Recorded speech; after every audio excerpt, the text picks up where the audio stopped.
cities, pastors one at a time, robbing our people, taking offering and tithes. Don't pack your bags and try to run out of town, cause we gon' blitz your cities, pastors one at a time. Don't need no room, gon' turn and burn. I shine my boots, my purple earned. Off to the next city, who's all gonna roll with me? On gas, I got 50, I got my Bible with me.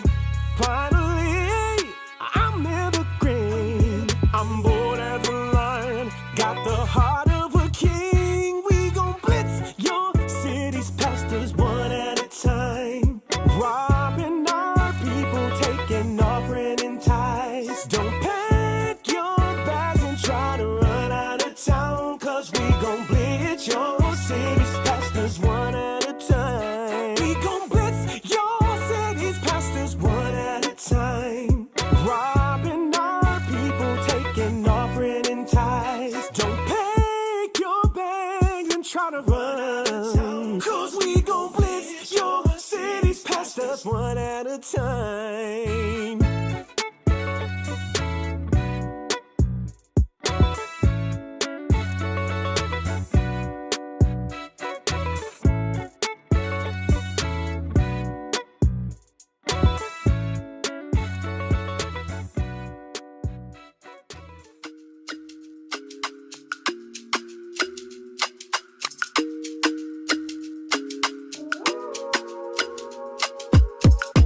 So like we are, that's how he made us. So many beautiful shades from the dust. He made us to be exceptionally set apart. He made us, he made us. The salt we flavor and our strength never wavers. We make it through the toughest of times. We make it through poverty, gunned down in the streets. We make it, we make it. Don't give up, you know times will get harder. They have no love, they have no love for us.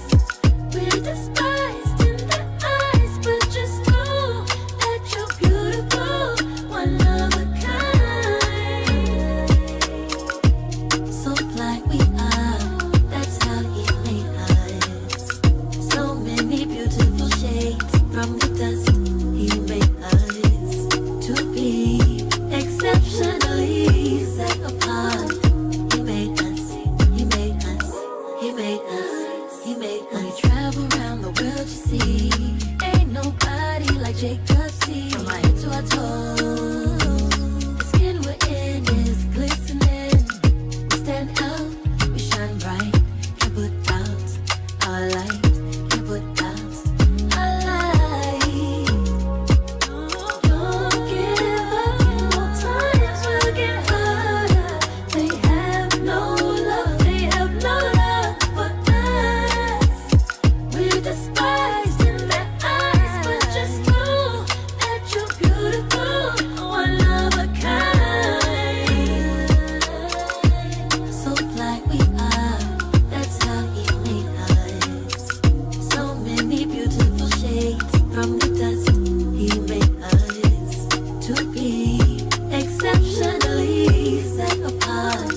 He made us, he made us, he made us, he made us.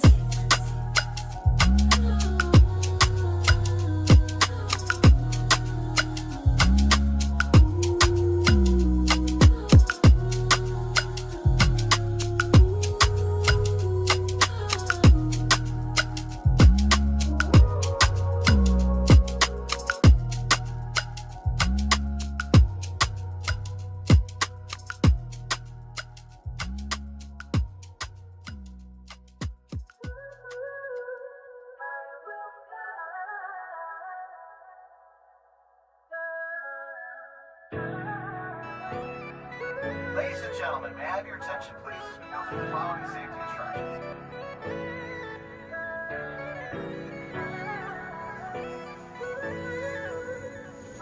You are now flying. I got both my Bibles on me, and I made it past the TSA, even though I fly with that heat. And I made it past baggage claim, spin the block and slide on your street. Bring it out, we be teaching in the morning. Good news for the people that's mourning. High time, wake up, quit snoring. Every city, every town we be touring. 2/3 on the bull, no Jordan. Proper rain in your city is pouring. If it's out west, New Heights, I'm soaring. They could talk and they can hate on me. Reaching places they will never see. UK to Ghana, Germany, to reach my family. Shout out to the Booster Club. We come around your town, get used to us. Your donation never get abused by us. And God we trust, and that's why you believe in us. We're heading out to wake them up, and we always giving praises to the one above. And we're grateful for your works, so we show you love. All praises to the Father for the Booster Club. Now we travel all over the world, over the world, over the world, over the world. We're traveling all over the world, over the world, over the world, over the world. We're traveling all over the world, over the world, over the world, over the world. We're traveling all over the world, over the world, over the world, over the world. Yeah. New levels, new heights I'm chasing. Travel worldwide, different fears I've been facing. Tribulation for my God, I embrace it. Now it's a plane, I return in a spaceship. Giving praise to the Father, the Superior. All around the world, we contesting in Nigeria. They're hungry for the word cafeteria. Send a puppet out of Babylon, the exterior. It's not real love, no faking. Fam around the world, I'm trying to remember faces. Touch when it's all gas, no breaking. Cause they love God and it's all they partaking. They could talk and they can hate on me. Reaching places they will never see. UK to Ghana, Germany, to reach my family. Shout out to the Booster Club. We come around your town, get used to us. Your donation never get abused by us. And God we trust, and that's why you believe in us. We're heading out to wake them up, and we always giving praises to the one above.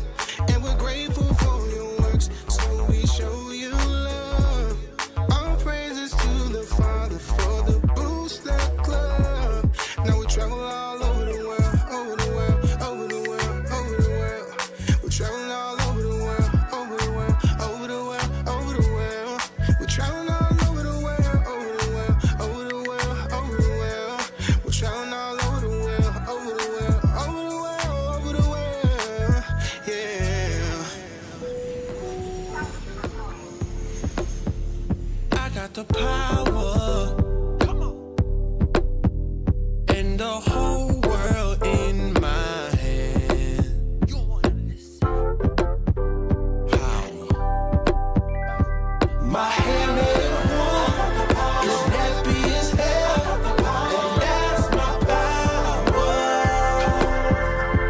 They hate on my skin, I'm black as hell, and that's my power.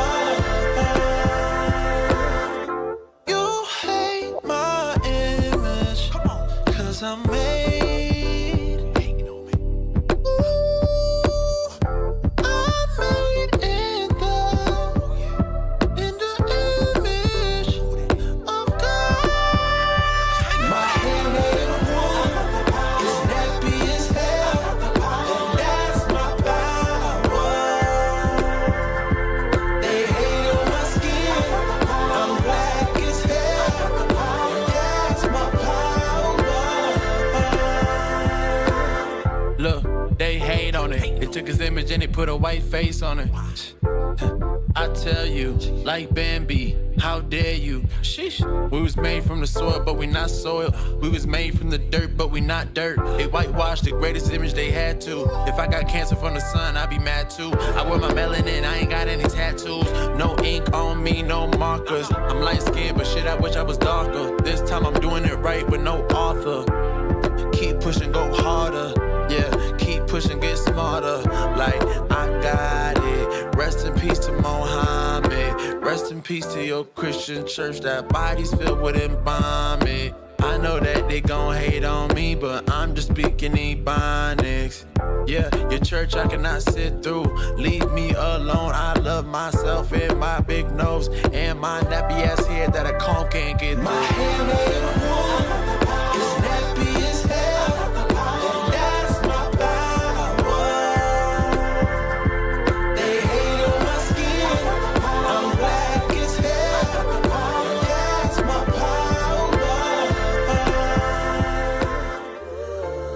Yeah, from even to even, spend holy days away from the heathen. I need a break, I don't need a reason. I need a script, I don't need your grievance. Keep it to yourself, it's better for my health. Leave it on the shelf, ain't hearing nothing else. Tonight and tonight, knowing the price. Pay it off with my life, till it's out with your lights. Do it all for the Christ, and he ain't playing nice.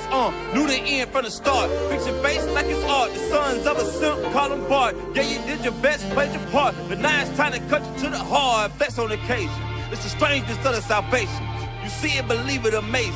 Them terrorists coming invasion since the creation. War, mine, Lord, bless the general. Greatest nation, eat them unequivocal. Bombs dropping, buddy, cause it's biblical. Start shit, now it's time to finish. Whoa. Said he won't woke, he looking for smoke. So, we give him some more. We want the world, we breaking them down. Taking the kingdom, can't wait for the crown. We want the world, we breaking them down. Taking the kingdom, can't wait for the crown. It's the end of the world. And the beginning of ours. It's the end of the world. And the beginning of ours. It's the end of the world. And the beginning of ours. We want the world, we breaking them down. Taking the kingdom, can't wait for the crown. It's the end of the world. I can't wait for our kingdom to start and for there to be finished. Get rid of all of their idols and lying religions. Look for the crown like an Edris. Hey, this that crown talk. Wisdom of Solomon 5 talk. This that second Edris 6 and 9. We want eyes talk. It's your time to end. And my time again. It's our time to win. Away with the sin. You know what it is. Rejoice with my kin. See that is why we repented. Golden streets, I can see myself in it. The city is bright. The kingdom of light. A wonderful sight past the angels, the inner light. I need 1,000 years of labor. Sit on my throne with my savior. Try to know wine, press alone. He bring pain like major. You think the nations is equal to us? T.K. Kirkland, who raised you? Flex on occasion, my God a racist. That's why we moving with patience. It's been a long time coming. I spent my whole life running. Now that I'm 10 toes down and established my faith on 100. Woe to the nations, my king will race them. You know they gotta be punished. Jeremiah 25. Yeah, you know they gon' fry. Whoa! Said he won't woke, he looking for smoke. So, we give him some more. We want the world, we breaking them down. Taking the kingdom, can't wait for the crown. We want the world, we breaking them down. Taking the kingdom, can't wait for the crown. It's the end of the world. And the beginning of ours. It's the end of the world. And the beginning of ours. It's the end of the world. And the beginning of ours. We want the world, we breaking them down. Taking the kingdom, can't wait for the crown. It's the end of the world.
I'm loving you. Baby, I'm loving you. Yes, indeed. Yes, indeed.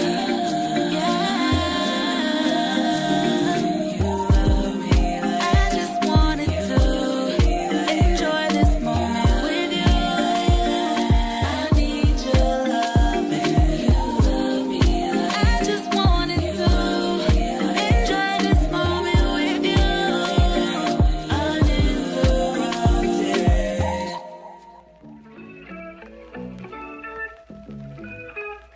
You are now flying. Okay, we pull up in the hood where they say it ain't safe. It's all good, little nigga, we straight. We ain't doing nothing wrong, we just tryna be great. And show them love in our enemies' face. They say it's a marathon, funny cause my guy racist. They hate this, we on the block with the basics. And we ain't talking nothing, just a sword that's a Cambridge. And we don't care about what they say. Everybody put your hands up if you feel good today. Hit the brody up like what's good today. You hear me, Bella, y'all really feeling good today. Probably about to hit another hood today. Now I'm swerving on a fly mission, but we like to call it serving. Cold on a hater, Iceman, George Gervin. Scriptures cutting deep, it's guaranteed to leave you hurting. Now tell me what the word is. We probably about to pull up in the hood where they say it ain't safe. It ain't safe.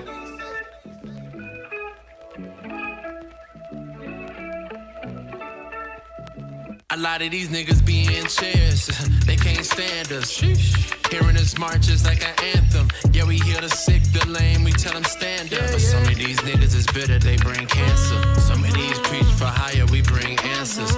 Like karate, we keep growing higher and higher. Stole my treasure to heaven, that's a wire transfer. We in dangerous places, but we still sad. Waiting at home is a high play. Oh, you think you hard with your AK? I got 144K. Fighting over blocks, we don't take you serious. We teach from the Bronx up to Nigeria. Filling up my cup till it runs over. Going hard till I go home. Okay, we pull up in the hood where they say it ain't safe. It's all good, little nigga, we straight. We ain't doing nothing wrong, we just tryna be great. And show them love in our enemies' face. They say it's a marathon, funny cause my guy racist. They hate this, we on the block with the basics. And we ain't talking nothing, just a sword that's a Cambridge. And we don't care about what they say. Everybody put your hands up if you feel good today. Hit the brody up like what's good today. You hear me, Bella, y'all really feeling good today. Probably about to hit another hood today. Now I'm swerving on a fly mission, but we like to call it serving. Cold on a hater, Iceman, George Gervin. Scriptures cutting deep, it's guaranteed to leave you hurting. Now tell me what the word is. We probably about to pull up in the hood where they say it ain't safe. It ain't safe.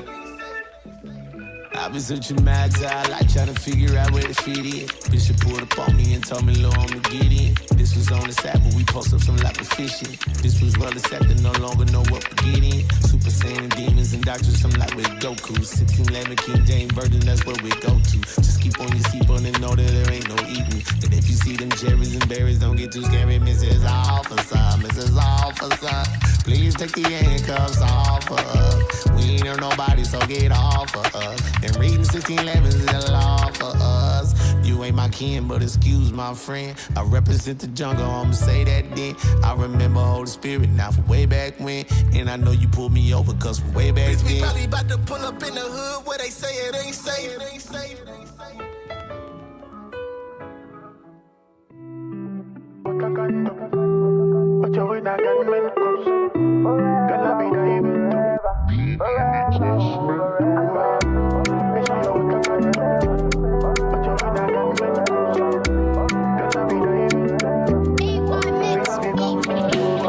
Everybody screaming unity.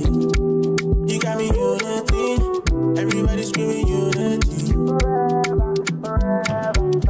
Everybody screaming unity.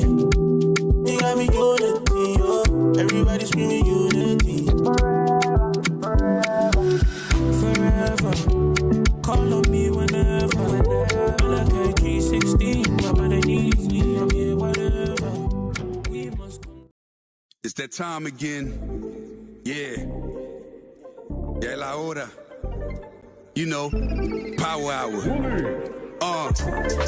Ponle atención, class is in session. Tune in for an hour, maybe more, that's a blessing. Learn from the captains and the leadership. Flee from religion, cause them churches never teaching everything you learn for your benefit. Line upon line is a requisite. Never take a deficit. Yeah, that mean you take a loss if you stray from the way. You get the understanding if you study every day. Apply what you learn and bless when you pray. There's one interpretation, man, it say what it say. Ya viene el tiempo, entra para el templo. Aprende del maestro con talento. La Biblia es el centro, usando a Israel como instrumento. No te pierdas en doctrina como viento. Estudia y ora y aplica.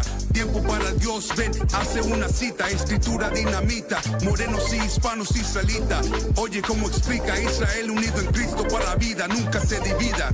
Tune in, it's the power hour. Learn your family history, don't be a coward. Yeah, tune in, it's the power hour. I said learn your family history, don't be a coward. Yeah, history to learn. It's the power hour. The 11th hour. Tune in to your history. You know it in your history. Power hour. The 11th hour. You know your history. 11th hour. Power hour. Yeah, now you rockin' with the deacon while you waiting on the weekend. From the tribe of Ephraim, but don't call him Puerto Rican. That's a byword, those ain't names, it's God-given. Fighting from oppression to saving all guys, chillin', giving light to the people. Don't let the devil beat you when you have at your disposal all these leaders that can teach you how to fight fornication, eat in moderation, correcting all these marriages and self-examination. All these different topics getting covered plus a lot more. You probably sleeping if you thinking this is not war. All these different topics getting covered plus a lot more. Just tune in and we gon' tell you what to watch for. Yeah, the power hour. You know, it's the power hour. Yeah, the power hour. Yeah. Hey, shalom, shalom. Welcome to the Power Hour Plus. Yeah. I am Deacon Yashua. Shalom, shalom. Officer Asher here. Officer Job. Officer Ruvain. Officer Tobias. Damn, y'all was so fast. They was trying to switch the camera on y'all. Yeah. We just hit him. Catch me if you can. Yeah. And we're all looking like we could use some haircuts, man. Like we look scruffy. Or we growing the beards out. We're growing the beards out. That's what it is. Growing the beard. You know what? I did trim the sides, but not the bottom. I'm trying to see. See if I can. The bottom's even in there. Yeah, it's the in bottom's there. crazy. Thick. Yeah. Shout out to a you. little bit here and here. I got a little spot, but like, you know, the body of the body. beard. It's called the body. The body. The body of the beard is strong. I trimmed up the stash a little bit though. It gets annoying, bro. Me too. I was like, yo, I should just kind of wax him up. Don't we have a brother that do that? Yes. He's in the Yeah. I'm not sure if he does that anymore. I think they told him to stop doing Paso it. brother, he does that. He does a little. I think they told him to stop doing Did it. they? Yeah. Yeah. Somebody told him to stop, and he stopped doing it. It's like, stop doing that shit, man. Just stop it. His self-esteem was probably all jacked up. Think about every morning. Look, that's how I used to wear it. That was it. I'm gonna do that next time it grows out. You can put that up. I'm gonna do it like that. I hate when it gets in your when you're eating your food in and your it mouth. feels like No, I stay. So trim my stuff. normally I don't shorten it. What I do is I take scissors and I trim it above the lip line. Oh yeah. Yeah. But it goes quick. No, but then like on the edges, bro, it gets real thick. Yeah. So sometimes I'll run it with a guard and take it off. But when I trim here, I don't use a guard. I don't use a guard. That's not the way you want it. See, you're afraid to trim, so I try to, but you nervous? No, I mean I try to, but it's just I don't know. Mine's just might be a different. I'm gonna send you a video. Yours It's probably a more tutorial on how you can deal with it. How you can deal with it. Yours might be a little bit more thicker too. On the bottom. There's Mine's a like, certain way you want to know. trim on it. That way you could keep like the body and everything the way you want to do. Yes, sir. I know. I was just I'm getting more grays on the beard than I am on my hair. But the hair is thinning. Can't tell. No, if you stand behind me from up here, you could tell. Oh yeah, my daughter be sunning me all the time. Oh Lord. That's New York vernacular. Yeah. Sunning you. Clowning. Yep. Yes, clowning me. Yeah. Yes, that's New York vernacular. I'm sorry, I forget. Not everybody. Right. I got it. I'm on your. We need the New York translator. I know. She'd be like, "Oh my gosh, Daddy, you're losing the back hair." Dang. I'm like, I know, daughter. It's been like a few years. You don't have to keep reminding me. You know, it's at the back of my head, so I don't really see it every day. So it's not a big deal. Yeah, it's here. Like when the forehead start getting bigger, you know, when the forehead start doing this. Yeah, right. You know what that's like. How did that? I know how that. How did that make you feel? The low time. I started at a young age. So yeah. It was. I think I'm doing pretty good. Like I don't know. My brothers started thinning earlier too. You know, so I think I'm holding on. Doing all right, somewhat. Man. It's the collagen. Collagen. I don't know, the vitamins, the collagen, exercise, sleep, all of it together. You know, they say gray hairs is not a given. It's a vitamin deficiency. I didn't know that. Yeah, it's one of the B vitamins. Like if you don't get enough of it. I was talking with Deacon Asaph about it last year. Like we were together at one point last year, and we were talking about it. And I looked into it, and they say it does have some effect to it, yeah. Like it has something to do with the vitamins. So I guess that I stay up on the vitamins, it's not, probably be more gray by now. So the hoary head is... I mean, it's not necessarily guaranteed. Like some people can, you know, a lot of genetics. Yeah, I was just gonna say that's genetics because some brothers got a full head of white. Alkaline. Yeah, full head of white, beard and all that. Yep. Anyway, hey, we live, y'all. I hope I don't know if y'all be in the chats, but I don't know if you listen. I always try to remind y'all to share that we live. Right. You know what I'm saying? That helps because some people don't realize that we live. So share that we live. We're at 198. Let's get it up. And let's get them likes in as you come back in. You know what I'm saying? Like, you know, pop it in. Still got so much to go over. I don't know that we'll get all of it today. Consequential times. That thing had Asher in deep thought for a few days. I was musing. He was musing on the word. He was like, damn, he was musing and pondering. Oh, all right. Both at the same time. Okay, so would you say it was a thought-provoking topic? Very. Yeah, it was a thought-provoking topic. Hey, that's why we're here today. That's the term for the week. Thought-provoking. Thought-provoking. We like to give thought-provoking topics on the with all the nuance and with all the nuance and sit and study or something. Which one you thinking about? What's the one in Isaiah says? It says, sit quiet and basically study the word. I gotta find it. No, Joshua 1:8. No, that's meditate. They want to run you back. They want to. Don't do it. Nah, he been all right. So I don't want to mess with him today. He okay. He been all right. Asher's all right. All right, when you find it, let me know. Let's do the housekeeping. Come on. All right. Hey, going to get that video queued up. Hey, put the fire emojis in the chat if Let's you go. got some of that OR gear. Come on. Go ahead, play that. There's a feeling you recognize when you walk into a room and see your people, not competing, just aligned. Before the trend, there was truth. Before the noise, there was knowing. We've always been the blueprint. Style didn't begin on runways. It began in lineage, rhythm, royalty. Fine threads soft against the skin, crafted with intention, designed with us in mind. A quiet inheritance worn well. And when you look around, you remember, we were never basic. Original royalty. For the royal, not the regular. All praises. Hey, we got some real good feedback off of this. Yeah, bro, that was a beautiful commercial. And I'm desensitized now to the voice adjustment. When I first heard it, though, that thing had me dying. Right. That thing had me dying, man. I was just like, damn. You had me over here rethinking my whole life process. Yo, I was like, man, said, damn. Yeah. I know he didn't want to. He was like, should I change the voiceover? Right. I said no. I said because most people won't know it's you. Right. I said it was funny to me and us because we know that's not how you talk. Right. I said, so unless people really know you, like, because you can kind of tell it's him if you're familiar with this voice. Right. I said it should play good. So nobody said anything about the voiceover. All praises. Yeah. Hey, negative we lights. in So there. all praises. Right after class, bro. That's just me. That's just me being silly, man. You know, I like to joke and talk about stuff or whatever. All praises. But hey, listen, if y'all ain't caught on by now, Original Royalty is doing big things in 2026. Make sure that you copping that gear, right? Because guess what? It's not just clothing. It's a whole movement. It's a culture thing that we're doing right now. All right? We're redefining what fashion is according to the author of beauty. Remember, we are the original. And we're going to do what we do in a royal fashion. Now, with that being said, You had Hey, some? someone said, "Do the cardigans run big?" It depends on how you like your fit. I would say I prefer a size down than what I normally wear on them on the cardigans. Except the blue classic one. That one I normally wear large. The blue classic I wear the large. But all the rest, the varsity and the fleece lines, I would say depending on how you like your fit, you might want to go a size down. That's right. Yeah, I know that some of the sisters like it much bigger. So if you want to, for them it already is kind of generous in the fit. So bro, it's wild because I don't know if I mentioned it last week. Brothers is really losing weight because I'm looking at our size trends and some of the larger sizes that used to be, we would order more of. Right. Those aren't selling as much. It's the smaller sizes.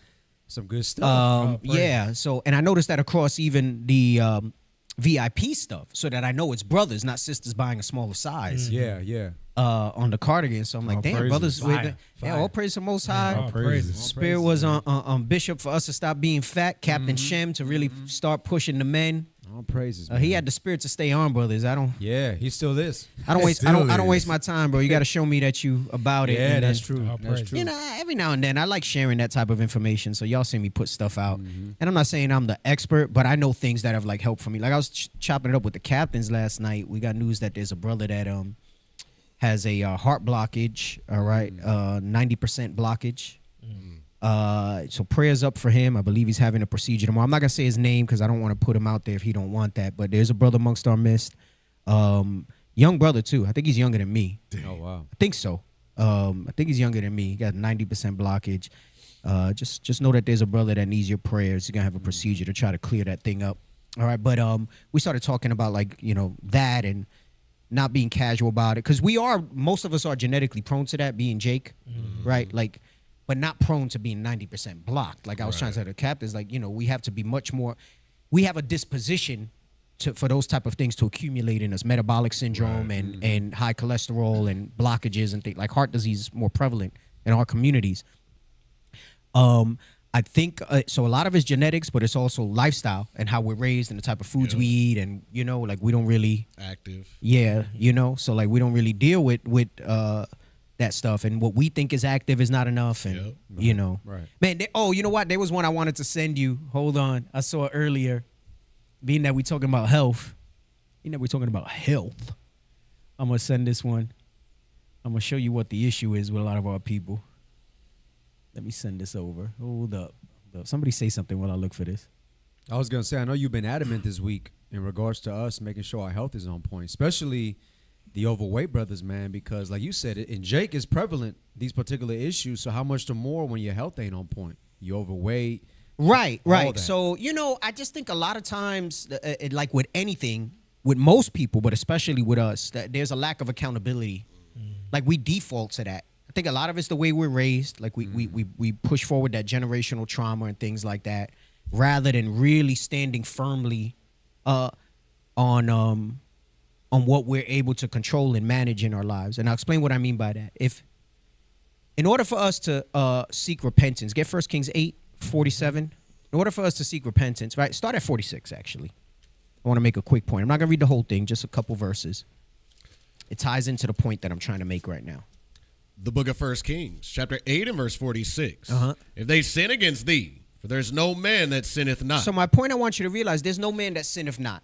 Now, if you stop there, right? Like most of us would. That's how most of us move. If you're looking at it from scripture perspective, Christianity is like, see, all men sin. Right. So because we're predispositioned to it, we can't keep the law perfect. We might as well not keep the law, right? Right. And that comes from a lack of accountability, right? So you can apply that to things like, and you say, well, it's genetics, right? Like I'm genetically predisposed to heart blockages, high cholesterol, to being fat, or whatever condition that you have that you put in front of you. You don't realize how powerful it is when you just say, okay, so since I'm predisposed, that means there's nothing I could do about it. Those are two very different statements, right? Yep. Does it mean that it's more challenging because of the hill you have to climb, right? It's the difference between, I have flat terrain that I need to traverse, or there's a uphill and some rocks and boulders, right, that I got to deal, like an incline that I got to deal with. Yep. Both can be accomplished, and you can reach your destination, right? Just one is going to be more challenging. Right. So therefore, more is required of you, right? So now keep reading the next verse. And thou be angry with them, and deliver them to the enemy, so that they carry them away captives into the land of the enemy far and near. Right. This happened because of sin. Go ahead. Come on. Yet, if they shall bethink themselves. Yet. Why yet? They went and they did this because there's no man that sinneth not. But you can do something about it. Likewise, with the parallel that I'm making with our health or whatever decisions that we move in, right? There's always something to be. The minute you accept defeat, all hope is gone, right? And I'm trying to walk this line because I'm talking about repentance, but I'm also talking about accountability for everything else that we got to deal with as well, right? That's right. And the reason I'm using repentance as the example is because there's probably nothing harder as far as maintaining it because of the fact that we're predisposed to sin. Sin is tempting. Sin is bewitching. Sin is pleasurable and enjoyable. That the thousands of us that we have that are walking that walk and enduring in that walk, everything else should be easy by comparison. But how come we can control those things that's in our nature? Because we all have the members of sin that we keep in check, right? And the provision of that if we fall, you get up 7 times, right? How come we can't apply that to other things and then we automatically shut off? So when I hear, oh, it's hereditary and you chalk it up to that, no, hereditary means you're predisposed to it. It doesn't necessarily mean that there's not anything you can do about it. And that goes for any condition that you might have, like the sisters that cry PCOS. PCOS doesn't mean that you can't lose the weight. The laws of thermodynamics don't change. You just probably need a more specialized approach to how you handle it. You got the hill, not the flat terrain. Right. So what happens is they wind up saying, well, it's just the way I am. Right. And that's the culture that our society has created. You know what I'm saying? It's kind of like that movie, The Accountant. Where his son went to a specialist, and his son was and the specialist was basically trying to set him up and say, well, this is how it's going to be. And the father was like, well, nah, I don't want him to be a P. Right. And he took a different approach with him. I would say not great because he wound up being a contract killer. So, but he got him to be an adjusted professional with his methods because he said, I'm not going to take this lying down. So it's not like he didn't acknowledge his handicap. But he didn't let his handicap become something that defines him, right? And I think there's so many examples that you can look to for those type of things. For the whole movie Forrest Gump's about that, right? Like he was like medio retardado, you know, like half retarded. But the movie show now I know it's a character, but there are people like that in life that they don't use those type of things as an excuse, and that's the difference between people that are more successful and that make things happen versus just kind of roll over, you know? And then you talk about people in a foxhole. I'm not going to digress too fast. You know, people like that just kind of, you know, I'm not saying things don't weigh on you and that they don't become challenging. And, you know, I mean, recently I had a severely stressful couple weeks, man. And I remember just kind of sitting, staring out into space at my desk. Like it was hard. It was heavy on me. And it took a lot more conscious effort and control of myself to stay locked in. And, you know, of course, there's measures, you know, the burners, all that other stuff. When I talk about these things, I want you to understand, I'm not saying it's always easy. They're simple in how it's laid out, much like our repentance is simple. It's not really difficult to comprehend what repentance requires of us. But I don't want to ever make it seem like it's not challenging. If it wasn't, then why is it called this war? Why does it say the spirit is contrary to the flesh, right? These two are contrary one to another.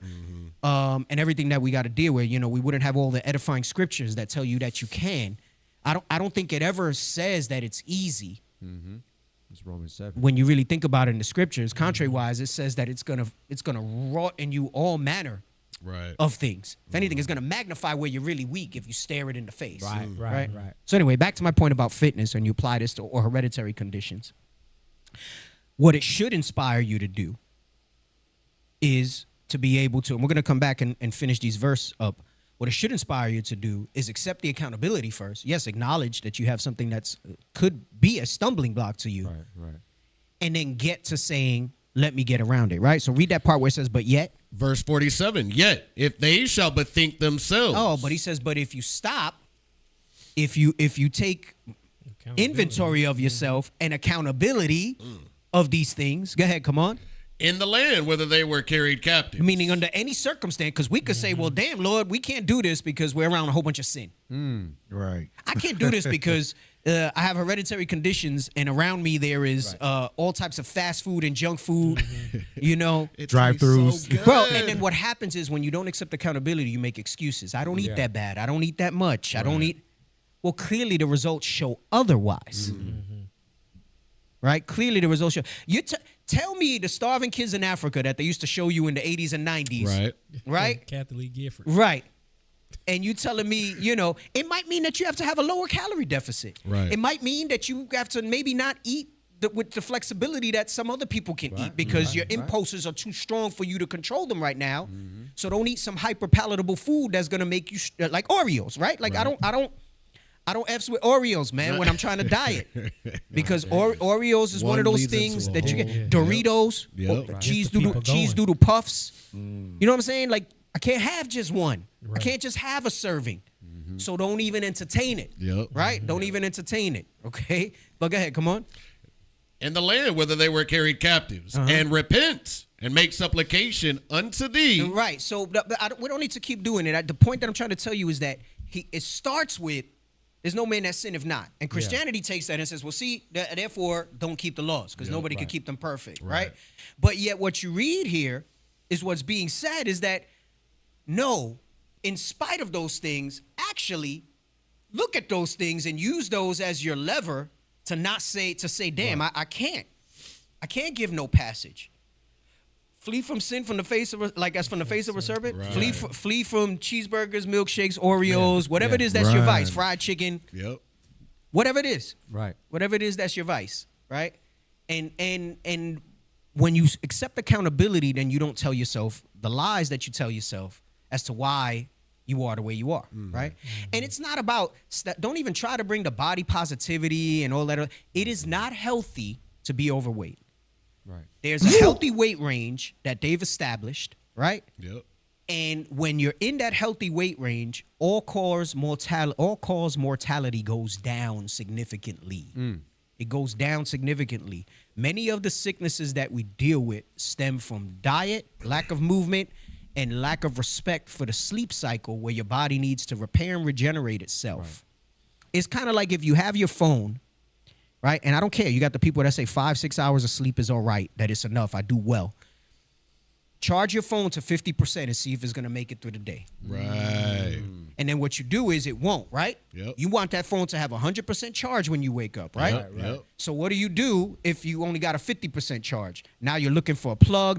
That's the caffeine. That's your Monsters. That's your energy drinks, right? And then your performance degrades on that battery because it's not going through the proper cycles that it goes through, right? So now you never get the full potential of what your device could be. Likewise, your device, I'm talking about your body, because you're trying to say, well, I'm able to run. Well, sure, your phone can run on 50% for a while, can run on 30% for a while, right?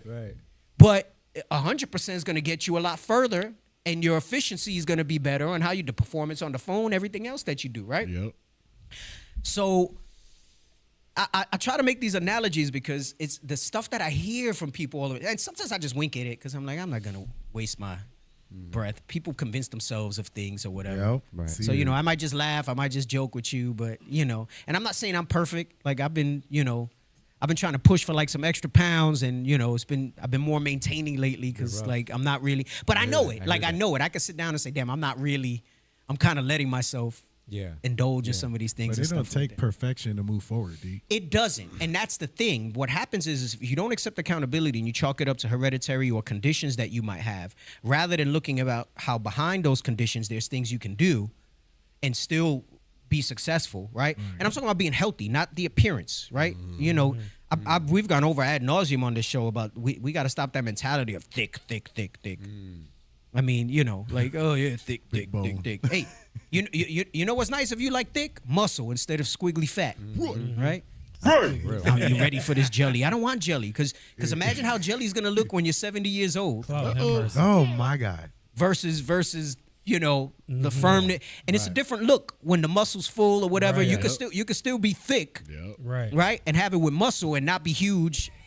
With dimples and cellulite and all this other stuff like that, right? Right. But anyway, Let me not go too far off on this health tangent. Yo, D, you went crazy on the parallels, man. You may be Hosea. Remember in Hosea 12 and 10? Similar to parables. Right. Yo. Christ taught in parables, man, and that stays with me. I realized that you a prophet, man. I realized that sometimes you can read something and you comprehend the words that are there, but you'll need something to metaphorically or in a parable type of way. Illustrate a story. Yeah, to give it more oomph so that it hits, right? Yeah, that low battery, that was crazy. Yeah. Right, because but it's so simple. Right. It's And so I simple. mentioned those things why? Because that goes back to the pillars that I spoke about a lot, right? The 4 pillars of health. And if you just consistently, to your point, work on those things, it's what you do most of the time that matters. Nobody's saying you got to be perfect, right? So so you could live a little. You know what I'm saying? You can indulge. I always say, until you have control of your impulses, cheat days, cheat meals, you shouldn't do any of that. Right. Until you've had like at least a good month of consistency. Yeah. Real consistency, right? I think that's what's in a lot of people's head. They think that they got to be perfect, and since they, for that week or two, can't reach that perfection, they give up. Because it's like, damn, I can't get to what you're talking about. Or you don't understand what's happening in your body with the way the water weight, the scale lies to you, and all that stuff, right? Right. Where do we get that from? That's pretty good. I was gonna bring this out.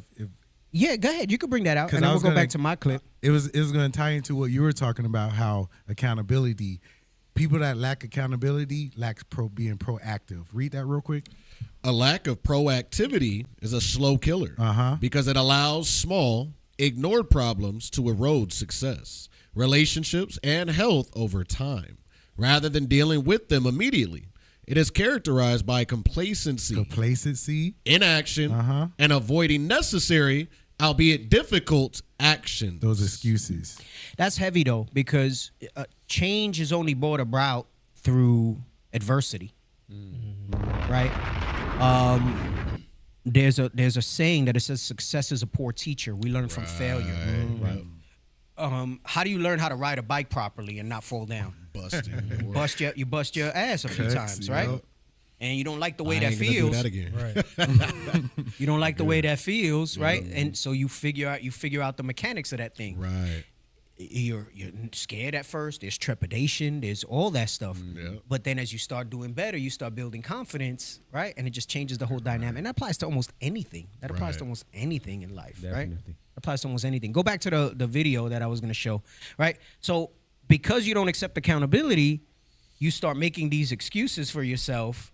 You say, well, I don't eat that much and all that stuff. And this is why I tell people, you don't know until you count calories for at least a couple weeks. You don't know that you eat a lot. You're thinking about portion sizes, but you could be eating calorie-dense portion sizes. You know what I'm saying? And there's things that are like crazy. Like I was looking at that big arch that came out in McDonald's, right? And I was like, yo, I want to try it. It's the new burger. I like burgers. It's like my second favorite, I guess if you want to say junk food, right? Pizza's my first. And it's 1,000 calories by itself, 1,022 calories by itself. That's even more than the double quarter with cheese, which is my usual go-to over there. Double quarter cheese like 700-800. The big arch is like 1,022 calories by itself. What does it have? What is it? It's supposed to be like kind of like a Big Mac cousin. Quarter pounder. It's like a double quarter, but like. Was it fire? I bought one and me and my wife split it in half, so that way it's only 500 calories. Look at that. And that wasn't worth it. Nah? It wasn't? Yeah. Nah, it wasn't worth it. I see now. It wasn't worth it. It looked like it just allowed meat. Maybe even the sauce added the sauce wasn't good. Yeah, and the sauce is where probably it adds the extra calories. The sauce wasn't good. And that's really the big difference outside of the quarter pounder. Yeah. That and the lettuce. Quarter pounder's crazy. Right. And look, I know there's always people in the car, oh, don't eat that stuff. But you know what? I eat that stuff occasionally. Right. And I'm doing fantastic. Right. Evergreen. You guys, this goes to the having to be so strict, like what you said earlier. I don't have to be so strict because everything else is firing on the cylinders that it needs to fire on. Right. So I can occasionally, and it's not something where I got to keep going back for it. Right. And occasionally for me is, I don't know, McDonald's maybe once every few months. Right. Right. You know, pizza, that's different. Like, you know. Right. Once a month. But it's the defense. Maybe, you know, there's not great pizza out here, so that helps a lot. Yeah. In New York, it's like twice a week, bro. Pizza is at least, yeah. Even when I was doing well, like twice a week. Yeah, pizzas. Well, and there's so I many don't think pizza I've been shops. enlightened. So many pizza shops that you could go to. Nah, it depends. There's so many that you could go to. I haven't been enlightened. Yeah. But anyway, show this clip.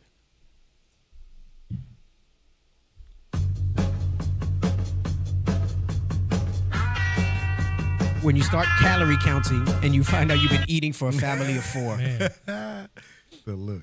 And I tell you, you're not overweight, right? And knowing what healthy body fat percentages are, right? Regardless of, I'm happy with the way I look. We're talking about health. You can be happy with the way you look, and that's great. You're ahead of the game. And maybe you don't need to lose as much. But you should be in a range percentage-wise where it makes a difference, right? And there's no doctor on earth, stop lying, there's no doctor on earth that's going to tell you that it's all right for you to have a high BMI and a high body fat percentage. Right. Crazy work. There's if there's a doctor that's telling you that, that doctor's a quack. Malpractice. There is no doctor on earth knowing what it does to you. We've shown it on this show how the fat distributes and chokes out your organs and stuff like that, squishes them down and all these. And no wonder you got different things going on, right? And the reason it's in my spirit to say this because I know the brother that's having the procedure, like very very good brother. His wife's a good sister. I was taken aback. Because I know the severity of what a 90% blockage is. Right. Like that's like that. Yeah, that's crazy. That means only 10% of the blood you pump to your heart is getting through. Damn. I watched a video recently too. There was this guy that did dry. It wasn't dry fasting. He only did water for like 21 days. He went from like 90% blockage down to like 75 or so, and he no longer had to get open heart surgery. Well, he probably had soft plaque because once you have hard plaque, there's no no intervention that you could do. It becomes stable and it's almost like scar tissue. Got it. Okay. So you might have some soft plaques, what they call that it hasn't fully settled over it. Right. It calcifies. So it calcifies, Jesus. and they basically have to go in and scrape it out. So they have this little device. They go through the artery. Right. They go up to the heart arteries where the blockage is, like with a camera. Right. And it's like this little blade. Takes a blade to clear it out, and it clears it out. Yeah. So you can put up one of those pictures. The one on the left is fine. And it's like that. Look, that's like a sander. It's like a Dremel. That's See? crazy. So that's got to go down. Yeah. So there's not like diet's not gonna fix the hard stuff. Right. No. Right. So I did a coronary calcium artery scan. I think last year. Me and my wife, we lucked out. I brought her because if I brought her, it was a promo that it was free. All I had to do was bring her because they wanted people to spread the word. Okay. Nice. Because it's not a cheap procedure. It's probably on the cheap side, maybe $800. Damn. On the high side, like $1,500, depending on where you go. You get that joint free. And doctors won't pay for it unless you have all these other blood markers first. But it's a preventative early detection tool, right? And my wife was good, clear, and they have scores, right? So 0's where you want to be. There's like 0 risk then that you're gonna have a cardiac event, right? Anything from 1 to 10 is extremely low risk, like 1-2%, right? But it's a sign that you're prone to calcifying, right? And then they grade it as you go up. I was an 8. And I was too young to be an 8. I shouldn't have had anything until my 50s, right? So like at 47, I had an 8. And no big deal. All the doctors like it's not a big deal. But what it does tell us is that you can't let yourself go, right? Because if you let yourself go, you have a proclivity to build up, and it'll build up in there. And a lot of that's driven by cholesterol or dysregulation with your blood sugar and stuff like that. Anyway, it made me say, wow. So now you can imagine me. Right? Like I think most people would look at me and not see me, or even when I was fat, people wouldn't think I was crazy, right? Because I looked like I worked out, but just that I like cake too. And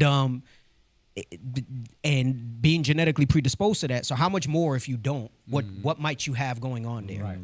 I think one of the captains was saying his job made like a few dozen people do it. And he said like they found like a few dozen people, like they basically would have been in danger of a heart attack within like a certain time frame. Damn. And because they did that procedure, they were able to see something. Now, of course, it's cost prohibitive if you don't have it. But then again, I mean, people get money at tax time, and why not? You know what I'm saying? Instead of the kicks and clothes and everything else you want to waste it on. Right. What was the name of that you might have test some things that you there. went? It's called a CAC. CAC. So they do it with a CAT scan machine. And it's specific to the heart. And then they have one that they do with contrast, which is a little better, but they inject dyes and stuff. You know, and it's radiation, so you can only do it but so often, but it's very focused radiation. Okay. If you want to know the clinic that I went to, I don't know if they're still running the promo. Maybe you could go with your wife and you get it for free. Yeah. But I'll let you know. But anyway, it basically, my point is that it put me hip to something, and I put myself out there and tell you this type of information because some people would look at me and you figure, oh, he's a healthy guy, you know, and he had that. So I realized that I have the ability to build that up. So I'm like, damn, I don't want that. You know what I'm saying? So I got to be mindful of those type of things. Does that mean I could never eat things that I like? Of course not. It don't mean Moderation. But I can't, right. But nobody, you know, I can't even say moderation because we don't understand what that is. Moderation. Right. We just showed the calorie thing. You don't realize how much you eat. Right. You Now don't you're realize- cognizant of that, though.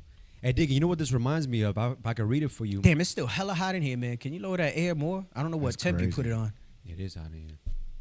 This reminds me of the scripture, if I could read it for you. Sirach 30 Read and it. 14. Like so much more substance now with all the stuff that you said. Sirach 30 and 14 says, better is the poor being sound and strong of constitution than a rich man that is afflicted in his body. Yeah, the scripture tell you health and good estate of mind are above all wealth. Oh, right. Like I'm thinking about being afflicted in your body to where you got to go to the doctor to get that particular device just to clean out the plaque.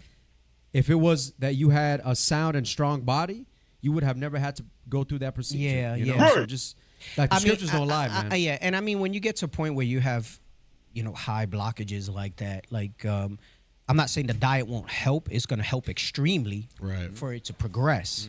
There's not a lot of regression that you're going to get from that. You know what I'm saying? And then, you know, they might need to put you on like a statin or some sort of medicine to help deal with it and things like that. Right. And, but, you know, you avoid all those things if you just take stuff serious. A lot of times in your youth, you're much more resilient. You don't feel things as much.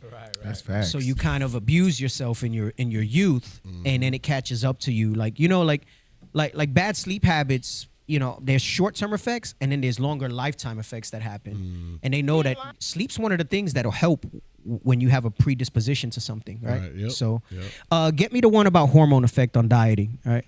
Because we got a lot of stuff to go over. But like I said, I know the brother personally, and it was, like I said, very good brother, and it was a shock to me. And it's not to get on him with his hereditary thing, but you know, the reality is that if you really examine it, there's choices that we make, and I think it's an opportunity for others to learn from something like that.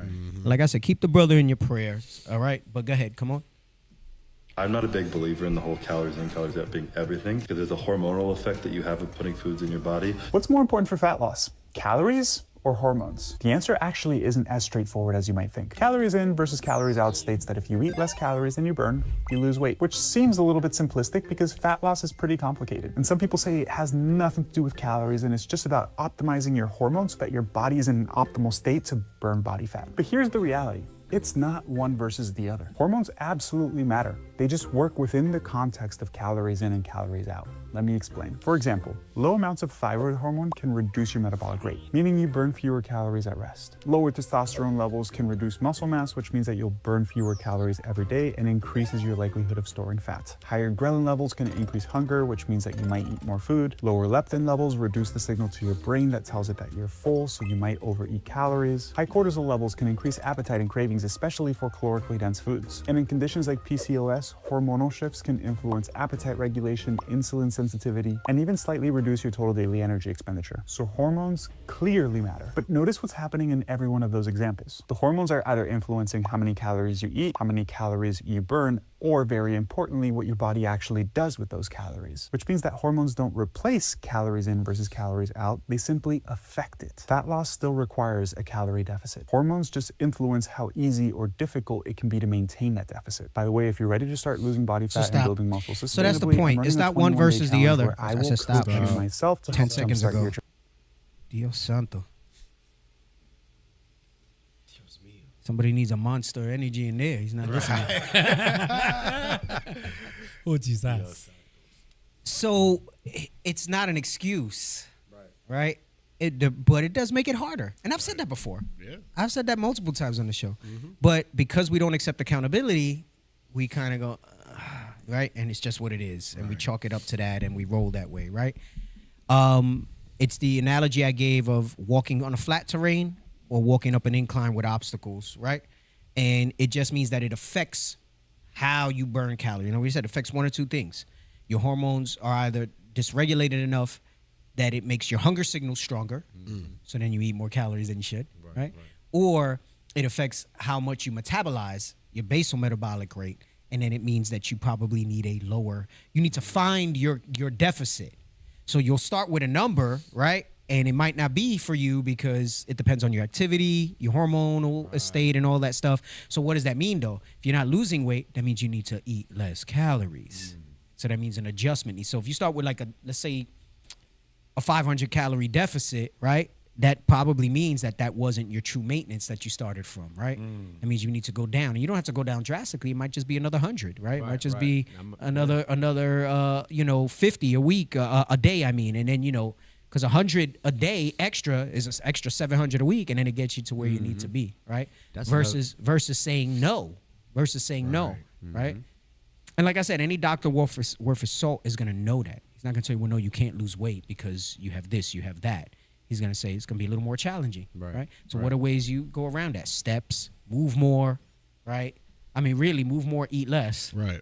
But again, it's not one versus the other. It's the hormones affects how the calories in, calories out works for you. It's different. And the awareness of it, like you said, the accountability comes with awareness. So like going and getting tested, knowing where you stand and what you have to do to combat. That makes a lot of difference, And I know some of these things, benefits aren't going to pay for them.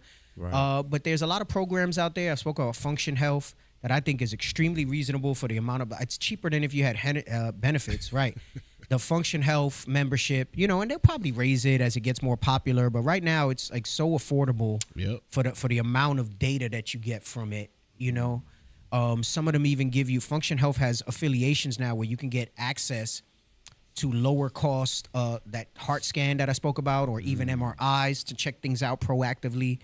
It depends on how far you want to go in seriousness, but I think at the very least, you got to get some sort of blood panels, and not just the ones that your regular medical doctor is going to run. You got to be proactive with things. Like Function Health is cool because like there's certain baseline markers that they like, and then part of their app, after it's reviewed by a doctor, right, a board certified doctor, they give you a breakdown of like types of foods that you should avoid, types of foods that you need more in your diet. Exercise activity. You can even sync your wearables if you have like a wearable now to it. So Apple Health. Right. And then it gives you a more holistic picture of what you got going on there, That's another level of examining yourself. Yeah. Whole another level. Well, it depends on how serious you want to be. I mean, if you're tired of how whatever condition you have makes you feel and this and that. I know me, I wouldn't just take it lying down, but that's me. I don't like to, my mind looks for, I gotta exhaust every option before I say that's it. That's that part. And then it has to make sense. And then it has to make sense, And I think that served me well, even in repentance and how I examine the scriptures and things like that too. Having that kind of, not just well, that's it. I think. Right. Just give up. Yeah. Yep.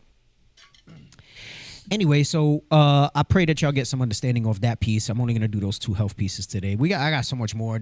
We even miss some sometimes because there's so much stuff out there that we deal with. I don't think I'm gonna do the funny. I'm just gonna get right into it because those funnies are actually a topic. Like it'll take me into some scriptures right. about our people and things like that. On, so I can't really mess with that. People's crazy.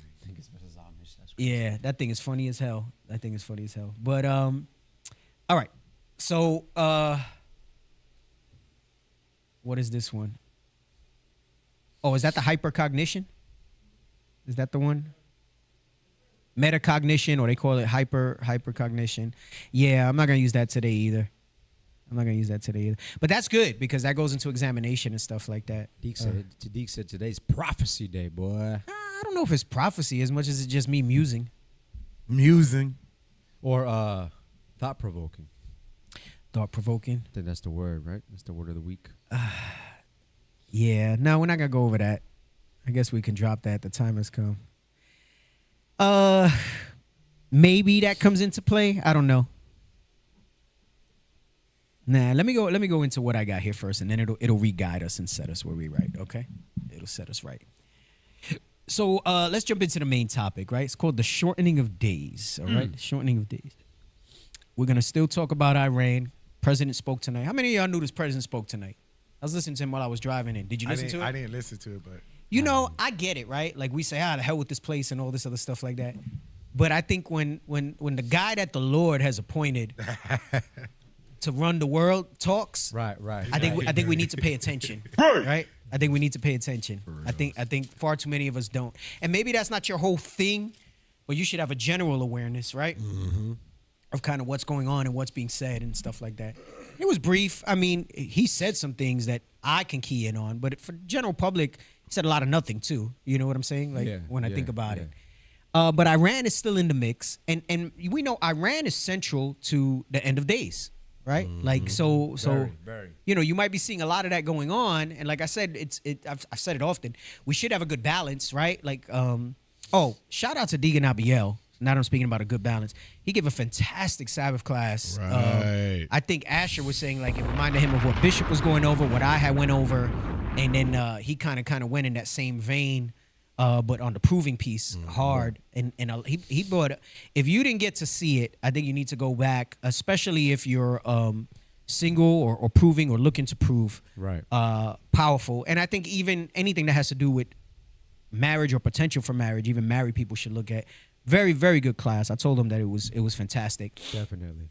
That was his Sabbath class that he did last Sabbath. Was it Why Do Fools Fall in Love? Why Do Fools Fall in Love? Yeah. So, and it made me think of that now because it made me think of how we have to have balance. But the Iran thing, the reason you've probably seen so much of us still talking about it so much and being mindful of it is, first of all, we know most of our people aren't going to pay attention to it. Fact. So there's some of us that will, and we'll talk about it. The prophets. And, you know, while I do believe that we still need to touch other topics that deal with, you know, because as we see these prophecies being fulfilled, right? 1 Thessalonians 5 teaches us that much more, we got to move with urgency in our repentance. Right. You know, it's last week I used the term consequential, right? And, you know, Cuba's in the mix and nobody's still talking about that. They're getting a little less spotlight because of, like if Trump wasn't dealing with Iran, Cuba would be the main topic. Right. They'd be speaking about it way more. A lot of people aren't talking about it, so we went over it a little bit last week. And should time permit, I'm going to jump back to a little bit more because I have some more Cuba clips and things like that, so our people are aware. And consequential times. Consequential times. I mean, they're meaningful. Like, this is not something light, right? We're not living in normal times. Right. These are highlighted times. Right, we're not like living the in highlight of the times. movie. Right. And let me tell you something. If you still think these are normal times, if there's ever been such a thing as normal times, once your eyes are open to these scriptures, you're not paying attention, right? So you got to pay attention. The Bible already told us, right, what this world would look like. The Bible told us what this world would look like. It says the earth is given into the hand of the wicked. Right. And a lot of, we know that scripture. Yes, this, that, and the other. But we don't realize how profound that is, right? We don't realize how profound that is. Is it in Romans 13 where he says they're ministers? Yep. Romans 13. Yeah, get that verse where he says they're the ministers. And then get up the definition of minister.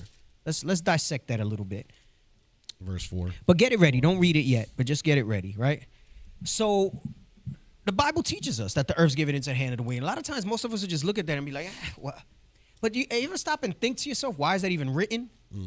Why would that be so significant for us to know, right?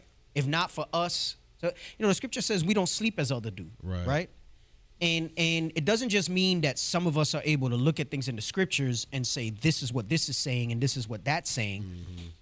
But it's an awareness of where we're at in the times because it pertains to us. Remember, if get 2 Ezra 6 about the earth was created for our sakes. That in and of itself, whenever something's happening in the earth of the magnitude that things are happening now, should put you in the mind, right? In the 50s, right? 59. Come on. The book of 2 Ezra, chapter 6 and verse 59. If the world now be made for our sakes. The world was made for us, for our sakes, Israelites. Go ahead, come on. Why do we not possess an inheritance with the world? So, but why are we going through the things that we're going through? Go ahead, come on. How long shall this endure? How long shall this endure? That should be in everybody's spirit, right? Just like in Acts 1, they said something similar. Go ahead, get that 1 and 6, 7. Get that real quick. When he says, how long shall this endure? In Acts, the apostles said it in a different way, right? Go ahead, come on. Because what Ezra is really saying is, when is the kingdom of heaven going to be restored to us, right? Without using those words, okay? That's what he's really saying. The disciples said it plainly. Go ahead, come on. The book of Acts, chapter 1 and verse 6. When they therefore were come together, they asked of him, saying. They asked Christ, saying. Lord, wilt thou at this time restore again the kingdom to Israel? Right. When is that inheritance for the world? When is that kingdom? Because the world was made for our sakes, going to be restored. Yeah. Restored. That word. Not given, restored, letting you know that it applies to a certain people. That was taken from. That was promised to and taken from, and it's going to be given back to them. When will it be restored to them, right? Go ahead, come on. That was it. That was it, all right? So when you look at these times and knowing these things, we should be paying attention to this stuff, right? So you look at global leadership, economic control, wars, sanctions, all of that's meaningful, even if you don't understand what it is. I think a lot of times people might feel intimidated by some of those topics, right? I've never been a heavy political guy, you know? I voted a handful of times in my life before the truth, and then even before that, I hadn't voted in a long time. And then looking in retrospect, how I did vote wasn't based on anything but ads and a feeling, or maybe what my mom was telling me, or, you know, a friend or something like that, right? And that's how I think most people vote. That's how you know it's kind of like a sham, too. A lot of people don't vote intelligently, right? Let me not even get into the whole, take me somewhere else with how the government is set up, right? But what we're seeing is that verse, right? Job 9:24 playing out in real time right now. Right?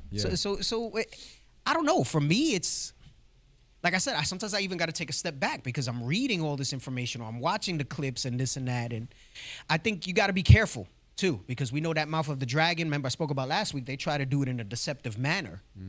So you have to be able to filter the information properly also, right? If not, you're all over the place, kind of like we are with health advice or anything else, right? We're all over the place of things that fit your bias. But here's what most people miss, right? While wicked men may run things, they're not in control of the outcome. Right. That's what you have to remember. As much as things may seem like it's in despair, oh, damn, look at what they're doing. We know who ultimately is control of that outcome, right? The end from the beginning, right? It was written, it was ordained. It's a fixed fight, right? So the Most High said he rules in the kingdom of men, right? You read that in, is it Daniel 4 that he talks about that, right? We'll get those scriptures later. That means every war, every sanction, every shift in power, right? None of it is random. That's what it means when things are consequential. None of it is random, all right? Christ said the days would be shortened. Christ said the days would be shortened. Right now, what you're seeing with Iran, what's happening with Cuba, the pressure on all these nations. We were talking about it a little bit before the show, right? We're having a little discourse about it, you and Ruvain, about certain aspects of it and how we see it. And that's good. I think that's great because that means you guys are in tune to what's happening. We're like, damn, you know, I'm observing this, I'm observing that, right? There's talk of peace. There's talk of movement of money and power, right? All this stuff's not isolated, right? There are moments that are consequential, especially for us as Israelites, right? So he said the days would be short in Christ, right? Meaning, if you think about it, what used to take decades, right? Going into that, comparing it to contractions, right? They start off very far apart, and then you look for as they're closer. What used to take decades or hundreds of years or whatever, you're now seeing certain things happen in years. Right. Like the last 20 years have been crazy, outrageous. Yes. And it's no coincidence that, you know, IUIC as a body and its leadership have come together during that same type of time period as these things have happened. Nothing is coincidence. Right? And so what used to take years also sometimes happens in months, right? Remember we were talking about like, damn, how much more years Trump got? Yes. Oh, yes. Like, yo, it's only been a year and some change. It's only been like a year and 3 months. Just based off what was happening. Bro, it's only been 15 months. Crazy work. And look at how much stuff has happened. His right? first 100 days in office. So you tell me that's not, see, he's trying to be consequential by putting his name on everything, just by his sheer pomp. Yeah. And how the Lord is positioning his handlers, and him. He's going to be consequential, right? Not in the way that he wants to be, for glorious things, right. He's infamous or notorious. Yes, that's he'll be infamous and notorious for the things that he's done. And once it starts, it doesn't slow down, right? That's the thing with contractions. That's why it says like a woman in travail, right? like you'll have periods of peace, but they become less in between them, right? And if I get to the video with the Chino about Iran, he says something profound about these events with Iran and what he thinks the outcome might be. And I don't know if you saw the timestamps that I spoke about yet. If not, you will see it when we play it. We're not going to get to it now. Well, maybe we will. Maybe we'll lead with that before I get into the rest of these scriptures. Don't let me forget what I told you to pull. I got it. But he said something to the effect of something about 10 to 20 years from now, how Iran's going to be set up. Right. And it just makes me think of the prophecy in 2 Ezra 15 about the Carmanians and the Arabs coming together and everything. And how he put decades on it, right? Meaning we know that the time is short, you know. We always got to be careful because nobody knows, right? The day of the hour, the time. The day or the hour. You know, outside of the noonday and where it's going to pop off. But if we know that it's closer and that these contractions are closer, then that means there's not, I mean, it still might not be in our lifetime. You know, 50 years, I'm not going to be here in 50 years. You know what I'm saying? You know, I mean, I would think not anyway by what we understand of numbering our days, right? 50 years, I'll be 98. Maybe. 98. Maybe, I don't know. You know, if I stay...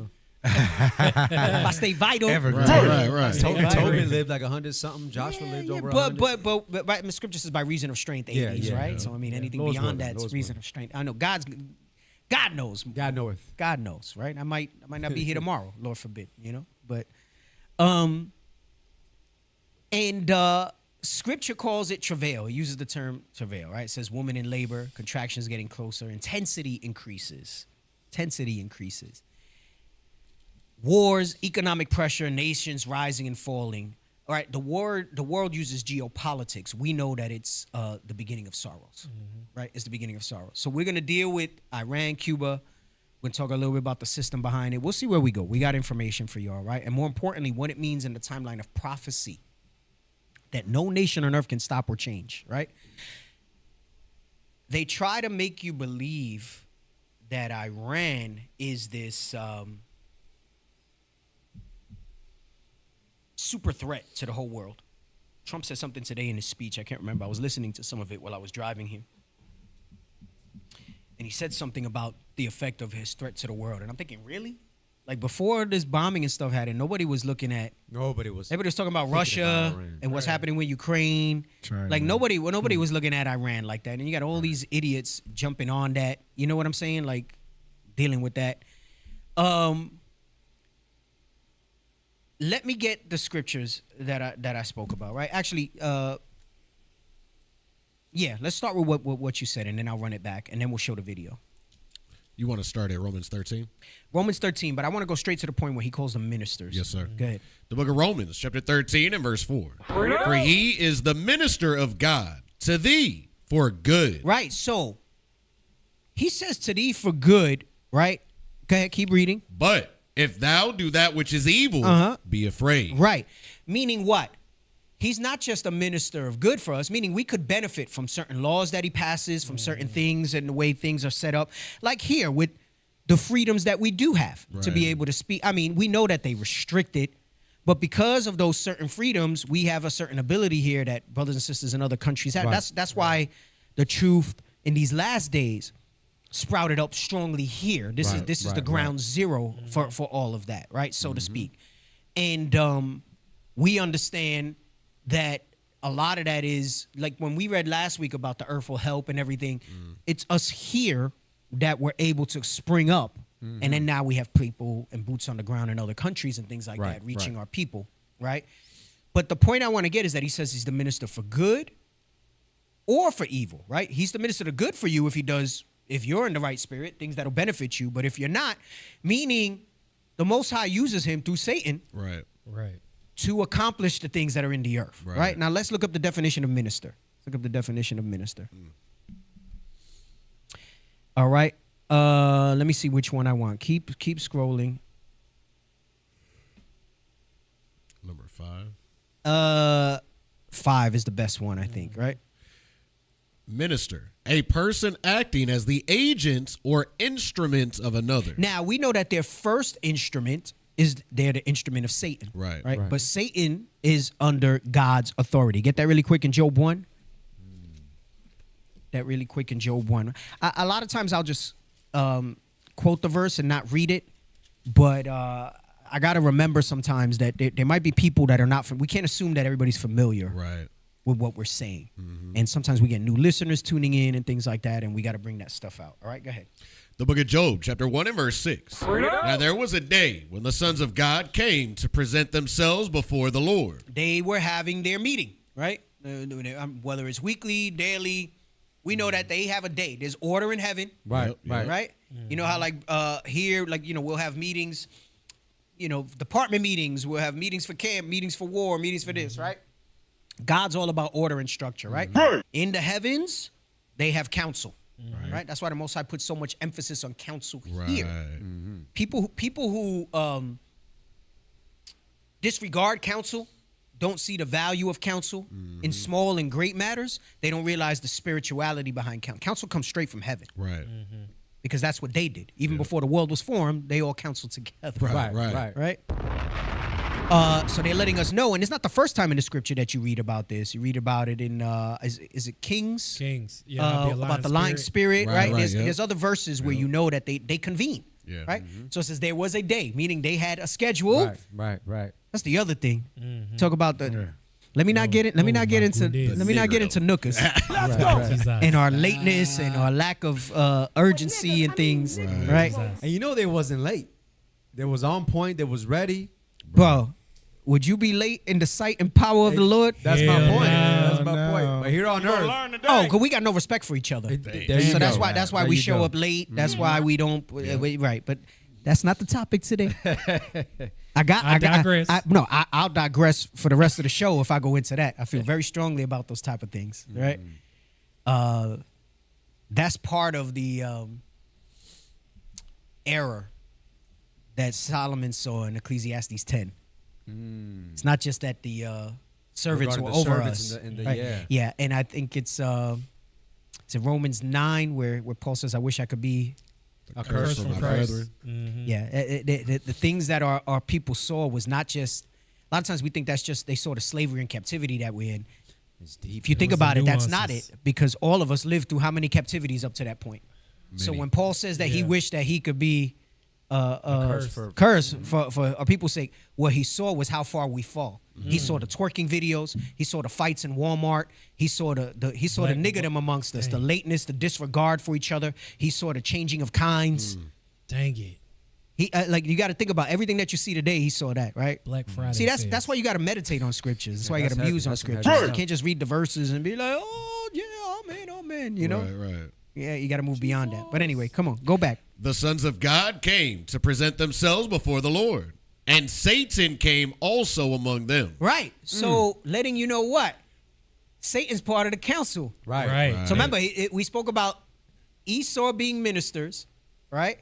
The definition is a person that acts as an agent or instrument, right? And the verse in Romans said instrument, right? He said he's an instrument. And now they have their day and their appointed time and hour of when the host of heaven, the sons of God, got together, right? And they counseling about earth. And Satan came together, right? And he's going to explain to you that it's a council about earth. And Deacon, it mentions Satan here, letting you know how prevalent and how infamous he is when it comes to this council. Meaning, how consequential he is. How consequential he is. Let's talk about the consequentiality of because that goes with the theme of what the class is that we're talking about, right? This is not normal times. Right. And, right? I mean, if ever there was normal times, this is not normal times, right? Go ahead, come on. You want verse 7? Keep reading. Verse 7. And the Lord said unto Satan, Whence comest thou? Then Satan answered the Lord. So when he says, Whence comest thou? It's not like he was saying, I didn't know your whereabouts or what you were doing. Right. That's rhetorical. He's saying, give me the report. Right. And instead of getting the full detailed report, we're getting, you know, like when they show a trial and cameras can't be in there and they do the drawing and they give you the summary. That's what we're getting here in Job. Right. An abridgment. Whence cometh thou? Right? Hey, you think God didn't know? Just like when they said they tried to hide from the garden, you think he didn't? Right. You know what I'm saying? Right? So what does he say? And said, from going to and fro in the earth, and from walking up and down in it. Right. So you read that and you just think like he was being smug with his reply. He actually gave a detailed report. Right. And he was letting him know, this is what I ministered good for, this is what I ministered evil for. Because literally right after this, he starts going into, I want to I want to try Job. I want to see what's up here, right? And do you think that that wasn't on the agenda, that he just came up with that randomly, right? And mind you, all of Job is a similitude for Israel, right? So he's letting you know that that's the same thing. It goes with Romans 13 where he says he's a minister of good or he could be for bad to our people, right? Depending on what you got going on there. So letting us know that as a people, that's why you read later, it says the devil, your adversary, right? God created him as the adversary of the Israelites. Right. As he was for Job. As he was for Job. Yes, it's the similitude of it. It's the similitude of it, right? Is that in that verse? That was it on 7. Okay, that's all I wanted, just to show you that piece. And now go back to Romans, right, 13, and read that so we can get it together. Come on. The book of Romans, chapter 13 and verse 4. For he is the minister of God to thee for good. Right, so a minister is an agent or instrument of another, right? So he's the minister of you to God for good. I gave you examples of laws that are passed and things like that. Not to say that, never trust that enemy. Not that this man's going to do good stuff to you. What he's letting you know that because when you read up in the beginning, it talks about obeying the powers that be. He's letting you know that if you don't break the laws that they put out, because Deuteronomy 28:40 says, in one of all things, right? He says, if you don't break the laws that he puts out, you ain't going to have no beef like that. Right. Not yet anyway. In the times of Jacob's trouble, it's not going to matter. They're going to frame mischief by a law, and they're going to say what we're doing and teaching, right? Law, they say it now, but there's no laws behind it yet. Right? Like there's laws that they're trying to push, like the anti-Semitism things and things like that. Yep. But we've yet got to that point where like the Bible's outlawed here. I mean, we saw some stuff in France where they shut us down and different things like that. Yeah. Different places. You know, your name becoming a pariah amongst private businesses is one thing. When the government starts persecuting you for actually preaching, right? Like the way they were looking for Peter, right, during Christ's time. Even in Daniel, the law of the Medes, where they tried to frame mischief by law with Daniel. Yes, right. So right now, if you're following the powers that be, right, of being aware of the consequential times that you're in, it's a minister of good. Meaning there's opportunity there for us to do good for the Lord, right? And then keep reading. For he beareth not the sword in vain. Right, but it says if you're out the spirit, if you're in sin, then you have repercussions. So he's a minister for good and evil towards us, right? So now get Job 9:24, right? Job 9:24. The book of Job, chapter 9 and verse 24. The earth is given into the hand of the wicked. Come on. He covereth the faces of the judges thereof. So what you want to get out of this is a few things, right? I know we read that a lot. But it says, the earth is given into the hand of the wicked. The first thing you have to realize is that it says given, meaning it's allowed. They're not the ultimate authority on it, right? Right. It's something that God has put in place. He's allowed it to be this way. And when you understand our history and why it is, or they call it like our fall from grace or whatever, that's why the kingdom's restored. That's why we're redeemed. You know what I'm saying? Because we went a different way outside of the scope of what I'm going to talk about tonight. But it says it's given. A lot of times I think we glaze over that, right? Given. It had to be handed by somebody of a higher authority. Yes. Meaning God is still sovereign, right? Right. God is still sovereign. God is over that, right? That's why Romans 13 pairs so beautifully with that, right? You understand that it's something that he put in place. And later when we read Daniel 4, you'll see even more, right? And then he says he covereth the faces of the judges thereof, meaning that there's no righteousness in the earth, right? It's increasing in these last days. And as righteousness increases, then that much more the time between contractions then becomes shorter, right? Yep. So while we rejoice when more people repent, the more of us wake up and the more of us repent, the more that son of perdition is revealed. What you wind up getting out of that is the understanding that it's an inverse relationship. The more righteous we are, the more the Lord shortens the days for our sins. Right. Because he sees more being sealed, right? We understand according to Revelation 7, everything's being held back till those are sealed, right? That's set Good number. is set against right. evil. And remember, more is sealed than is not at this point. Right. On top of that. Meaning we closer than we think. Right. So this goes back to what I was saying in the opening, that we're closer than we realize. Right now is our salvation nearer than we believe. Right. Paul said that then. Now you see it even now. Even more. Because brothers might be thinking, hey, where's the tribe of Gad? Where's the Asherites? Right. But as like in Ezra 2, when it talks about in Ezra's times, it was 1030. Right? Right. And then he says, how much more further are we now? Right? If you think about it. So same parallels, right? Yeah. So you got to realize that we're like, because you're right. People, I remember when I first came in, like years back, we were hanging out in Bishop's garage, some of us. And I was like, I remember just in my ignorance, I said, damn, I don't know where 12,000 Gadites is coming from. They've been so wiped out. I was like, where the hell? I mean, I know there's more than 12,000 Gadites, but I was like, where are they going to come from? I remember Malachi at the time. He wasn't even a deacon yet, I think. And he was just like, oh, trust me, the Lord going to fulfill that. But I don't think we, in our understanding at that point yet, fully understand what we know now, right? That there's some sealed already. You got something? I got something for you that goes with that. Go ahead. All right, check this out. 2nd Ezra chapter 4, and let's read verse 48. Was I go to that? Why does that sound familiar? Let me see. You might have. Well, this is going into the many or sealed. No, I wasn't already. going to 48. I'm going to 2nd Ezra 4, but not 48. Go ahead. Can you read that for the deacon? The book of 2nd Ezra, chapter 4 and verse 48. So I stood and saw, and behold, an hot burning oven passed by before me. And it happened that when the flame was gone by, I looked, and behold, the smoke remained still. After this there passed by before me a watery cloud, and sent down much rain with the storm. And when the stormy rain was past, the drops remained still. Then said he unto me, consider with thyself, as the rain is more than the drops, and as the fire is greater than the smoke, but the drops and the smoke remain behind. So the quantity which is passed did more exceed. Right. So that to the point that Ash was bringing out, more of what's needed to happen has already happened. They already what's sealed. left. Than what's left. Right. Exactly. We're further along in the pregnancy, if you will. In the pregnancy. Right. The conception, the where we are in the labor. Right. We're definitely in that last trimester. Right. You know, whereabouts we don't know, right? Definitely might be 8 months, 8, maybe 9. We don't know. We're in that last trimester. We know that we're in that last trimester, right? Right. That's again, but they use the woman at travail as an example, right? Yeah. And once certain events happen, it won't withhold. The scripture tells you, right? Just like with a woman in travail, it gets to a point where she ain't keeping that baby in, right? So same way, right? So let me get dealing with this. Job 9:24, right? Let's get Psalm 75 and 6. So we use this for a lot of times to put brothers in the spirit to understand how leadership works within the body, but it's not just going into that, right? It's going into what we're talking about, that God sets up people in the earth, right? And he sets them up for dispensations of time.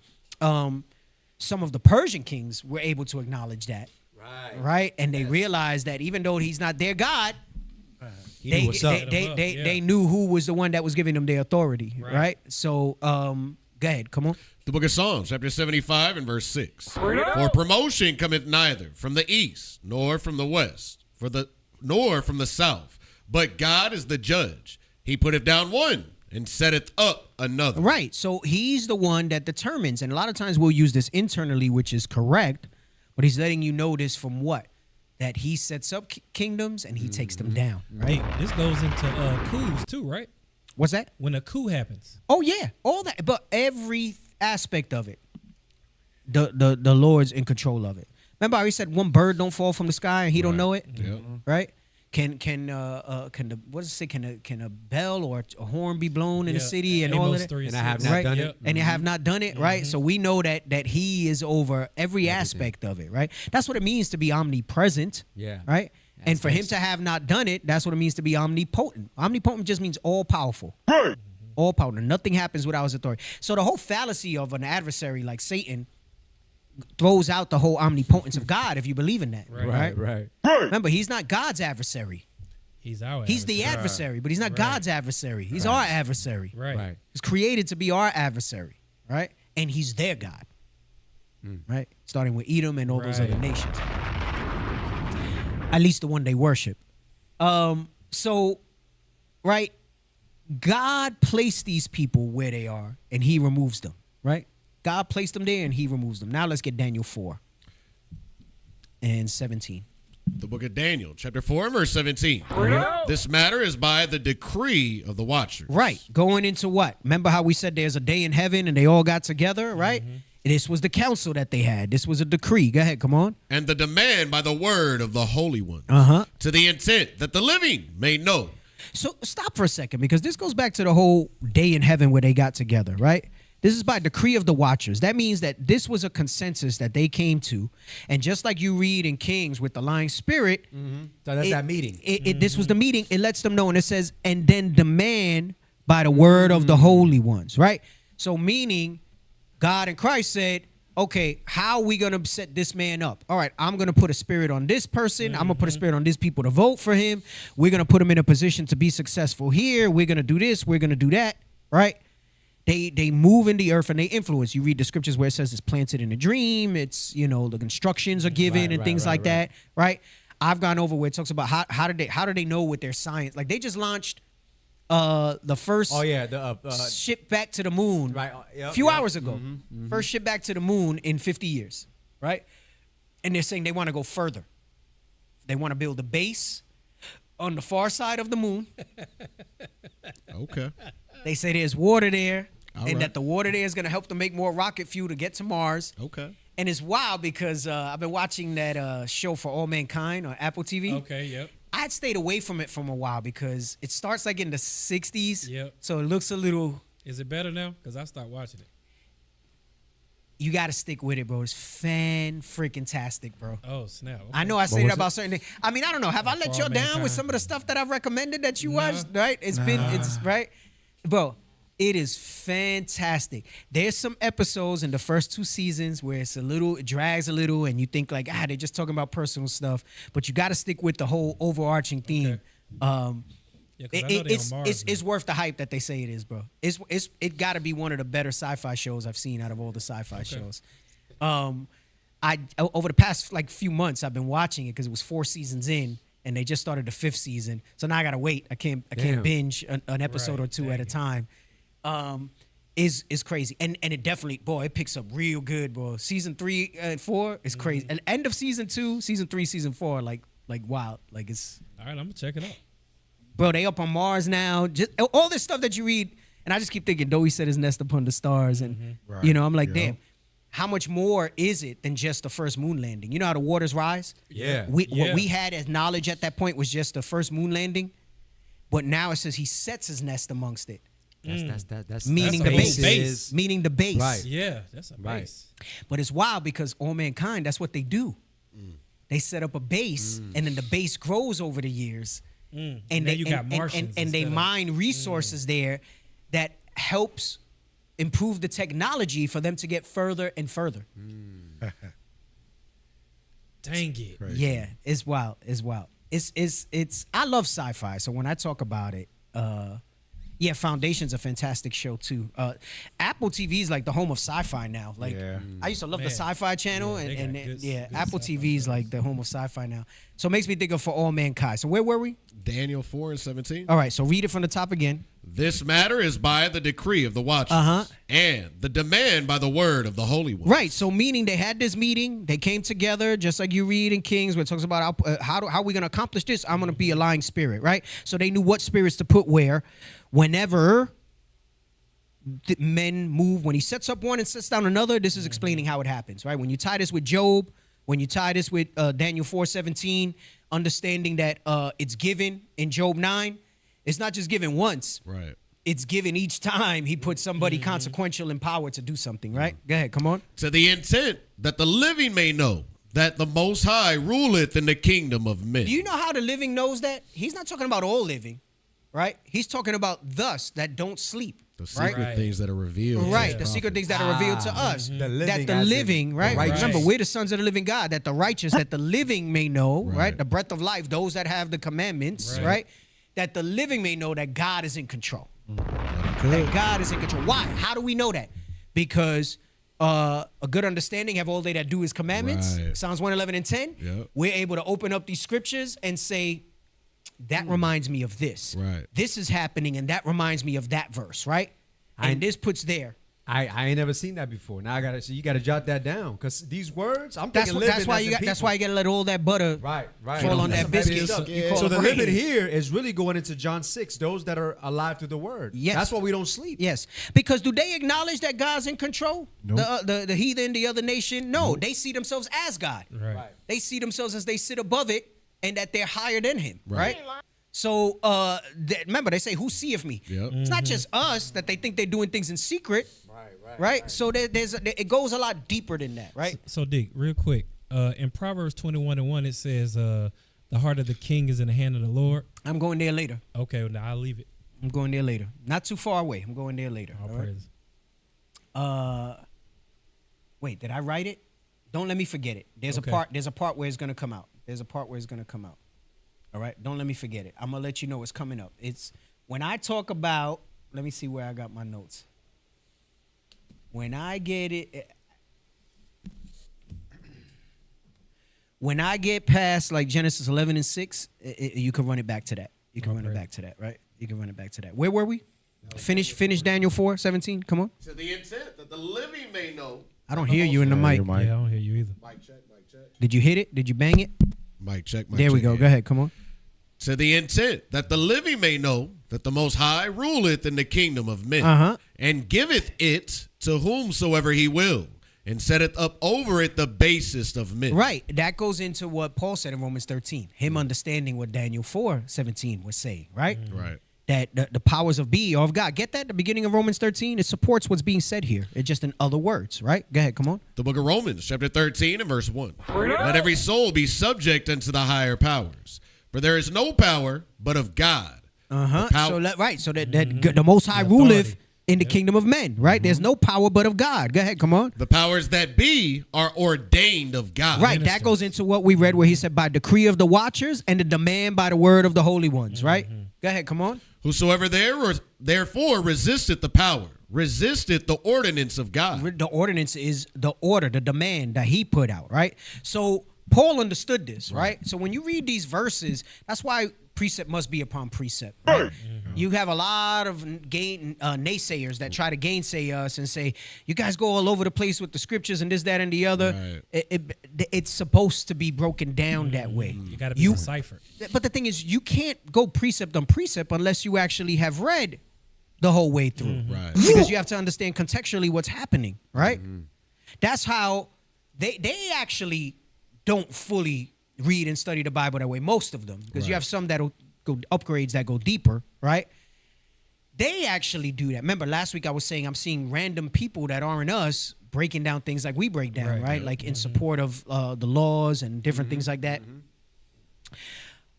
Because they'll try to say that certain prophecies were fulfilled was for that time, but Bishop's been bringing out for weeks now, habitually almost, right, in his teachings, that he shows us where that hasn't happened. This hasn't happened. Right. So then how could that pertain to Babylon if Babylon's not here?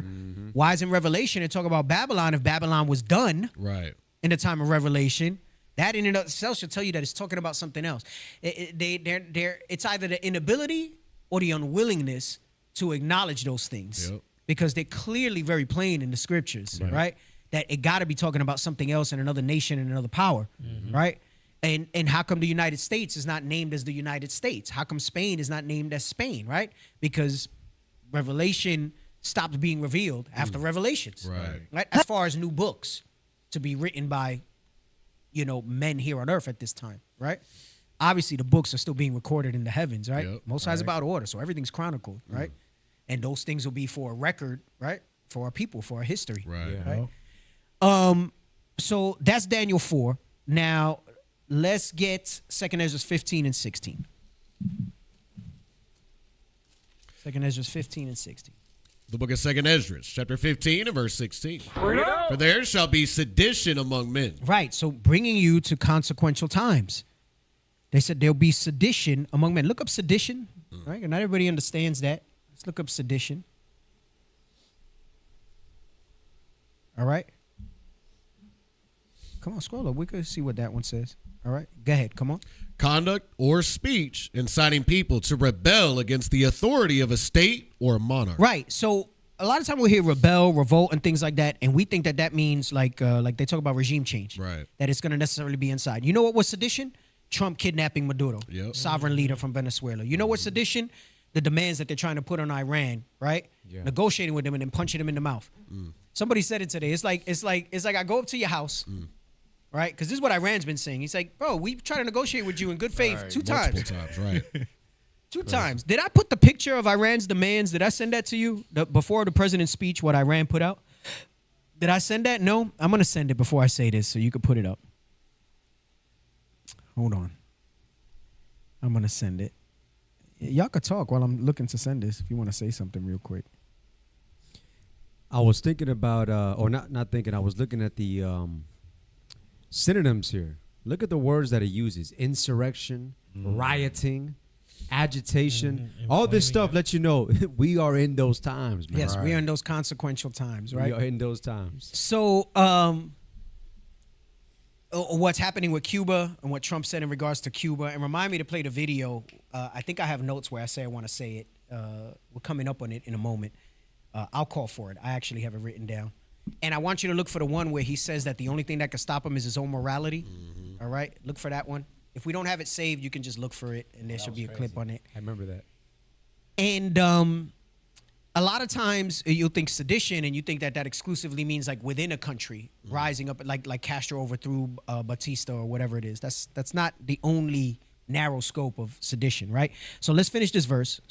Read it from the top again. It was 15 and 13? 16. 16. The book of 2nd Ezra, chapter 15 and verse 16. Come on. For there shall be sedition among men, and invading one another. Right, that's what you're seeing. Go ahead, come on. They shall not regard their kings nor princes. It don't matter what you say. He did that. He literally did that with Maduro. Right. He's the ruler. Remember, they didn't have presidents and things like that. So the prophecy had to be written in what they had kings and princes, right? Go ahead, come on. And the course of their actions shall stand in their power. Now, let me break that part down, because this is going to go into the morality with Trump, and then we'll read this letter from Iran to support seditions.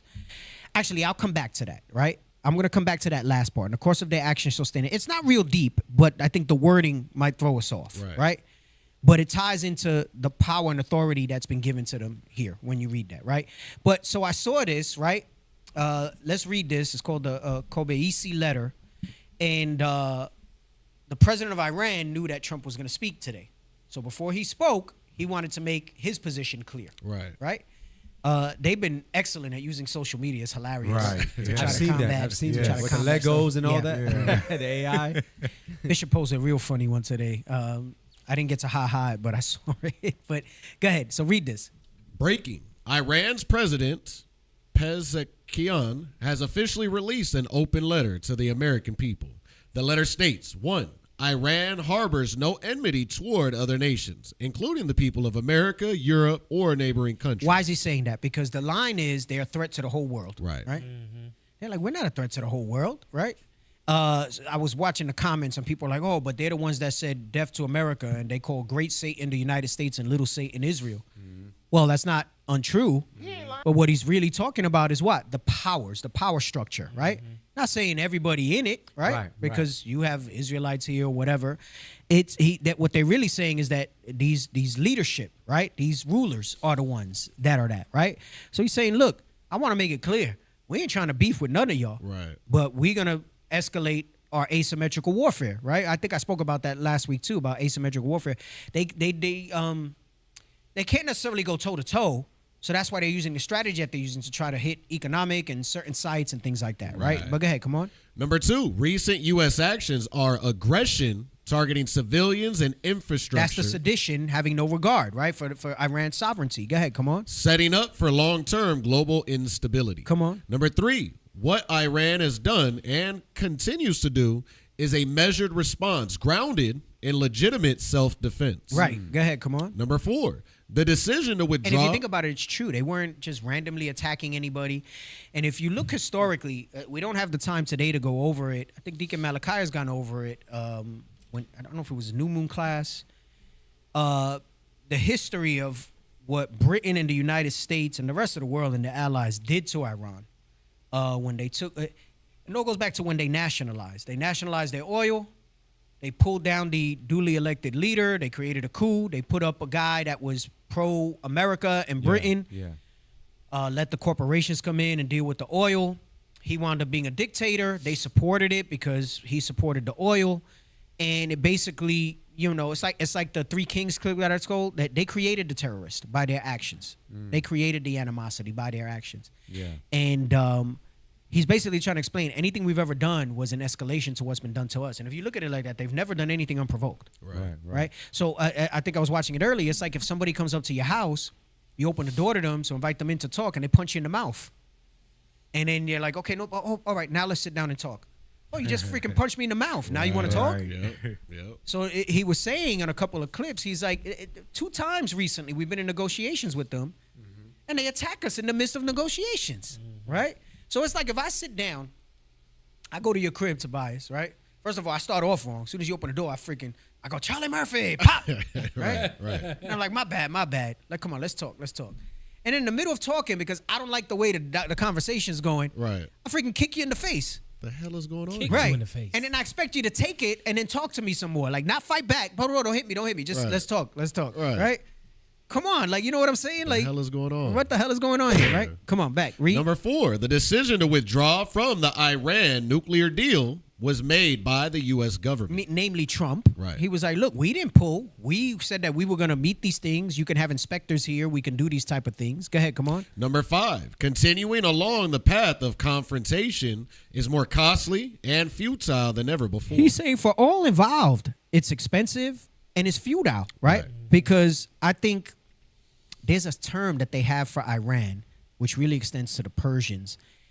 I'm going to butcher it, but it's something along the lines of it's the breaker of kingdoms, because it's terrain and everything. Like you're not going to be able to topple Iran. That's why they want regime change from within. They want the people to rise up from within, because I think I gave the numbers on one of the recent shows of how much it would take to maintain authority for a governmental transition. I think it's like, did I say it was like 2 million troops or something like that it would take? Oh, yeah. Because it's supposed to be like 25 soldiers for every 1,000 people in order to police and everything like that. So I can't remember exactly what the number was. But they're saying like nobody really wants to do the ground invasion because they know what it's going to cost, right? Like you're not going to do it. It's going to be the same reason Vietnam failed, right?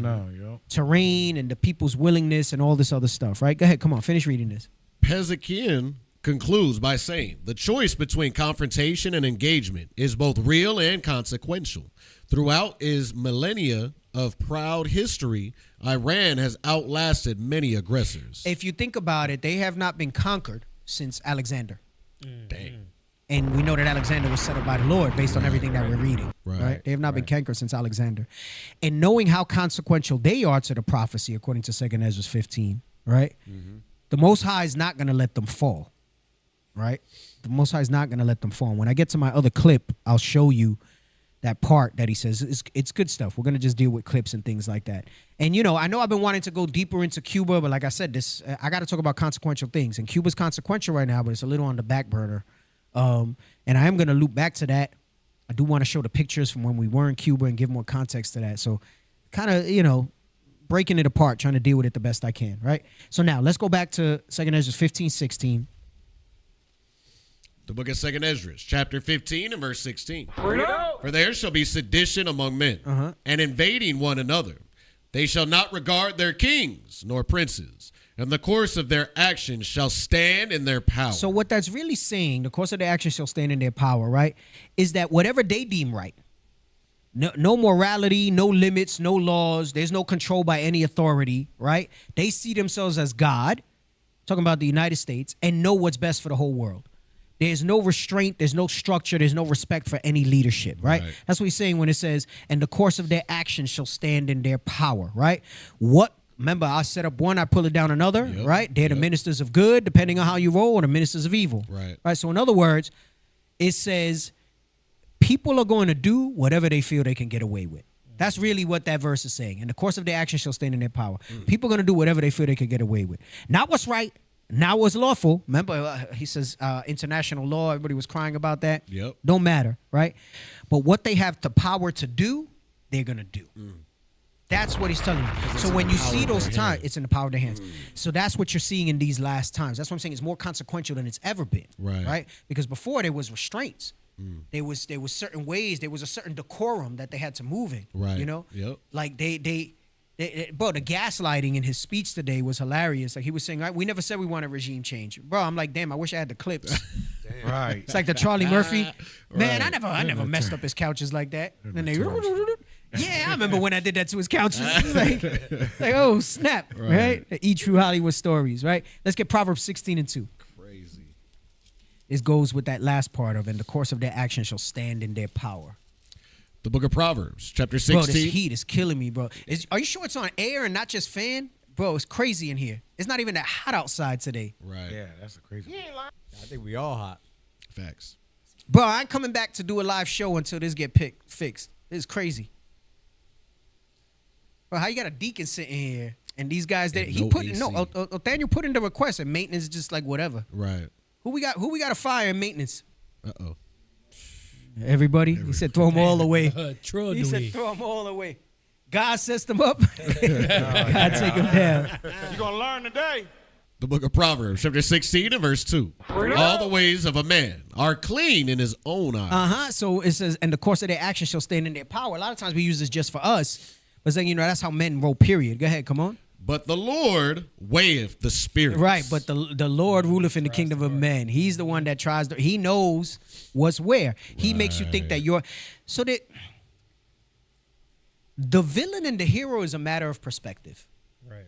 Right? That heavy. You ever seen like the alternate Karate Kid timeline that Daniel was actually the bully and not, it's not really the script, but they could tell you how you can subtly see how it wasn't Johnny. It was Daniel that was the bully, right? If you look at it, there's a that's how Cobra Kai came about as a series based on that concept. And there's alternate Star Wars theories too, that like when they say like the Jedi must be destroyed or whatever. And if you think about it, the way that Jedi moved, they kind of moved like the United States. What they thought was right, they influenced leaders, they went in, they disrupted things or whatever it is, right? Right. Darth Vader was just trying to freaking bring people. His methods you might not agree with, but he was trying to bring peace. Like General Zod. Same thing with General Zod. That's a more modern one that's good. Where he says, look, I was bred and made for my people, and my whole purpose is to bring my people. So he was like, I'm trying to bring my people here, right? That's a whole similitude for the kingdom of heaven coming to earth, right? And then Superman rebelled against them, right? And he chose assimilated. He chose them versus his own people, right? Anyway, so they're gonna do what they feel they have in their power to do, and the spirit runs from ancient times. Get Genesis 11:6.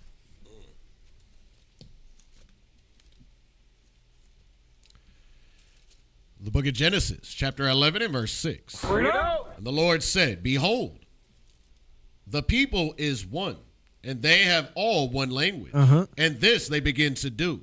And now nothing will be restrained from them. Nothing will be restrained from them. Nothing will be restrained. Whatever's in their actions, of their course of their actions, it stands in their power, right? Is that in that verse? Which they have imagined to do. Which they have imagined to do, right? So now, show me the Trump in his own morality.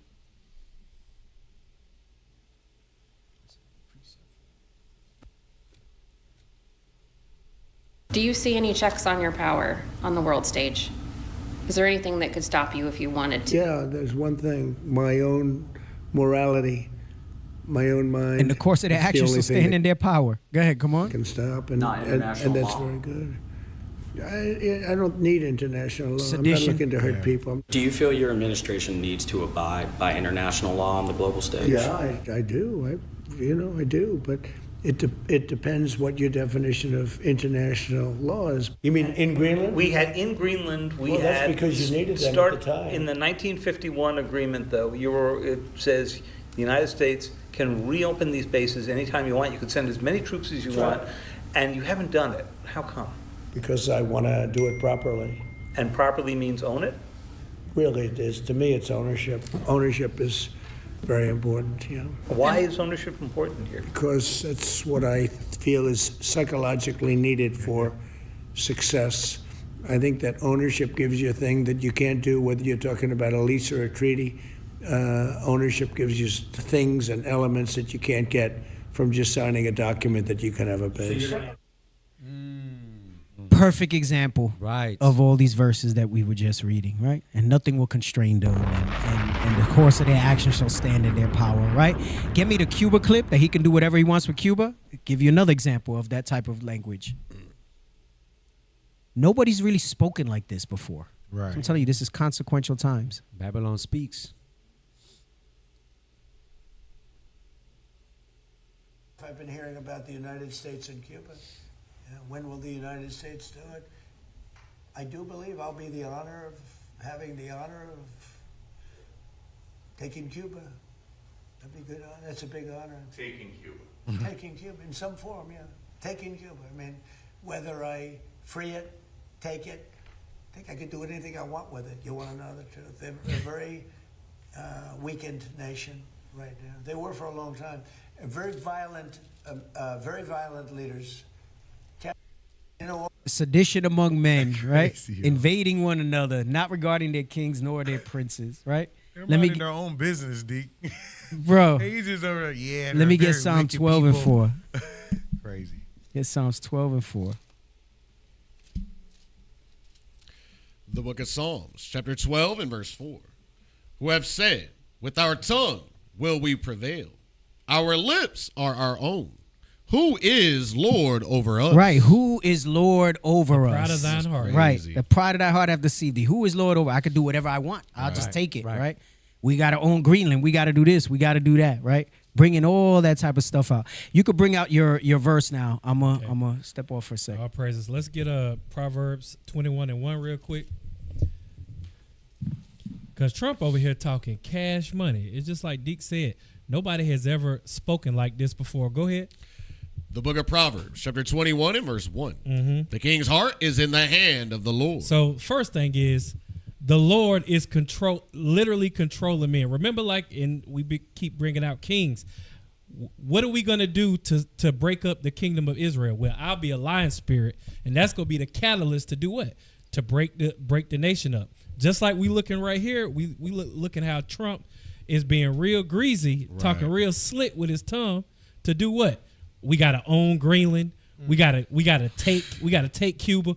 And look, I can take it. I can do whatever I want with it. They weak. Like who talks like that? Yeah, man.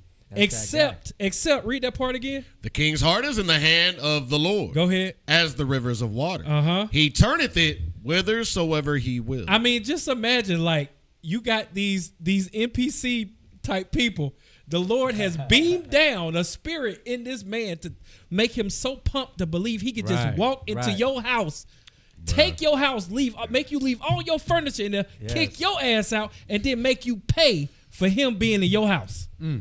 Crazy work. Same type of vibe that they had all their lives. Right. And just real quick, 1 Thessalonians 5 and 3.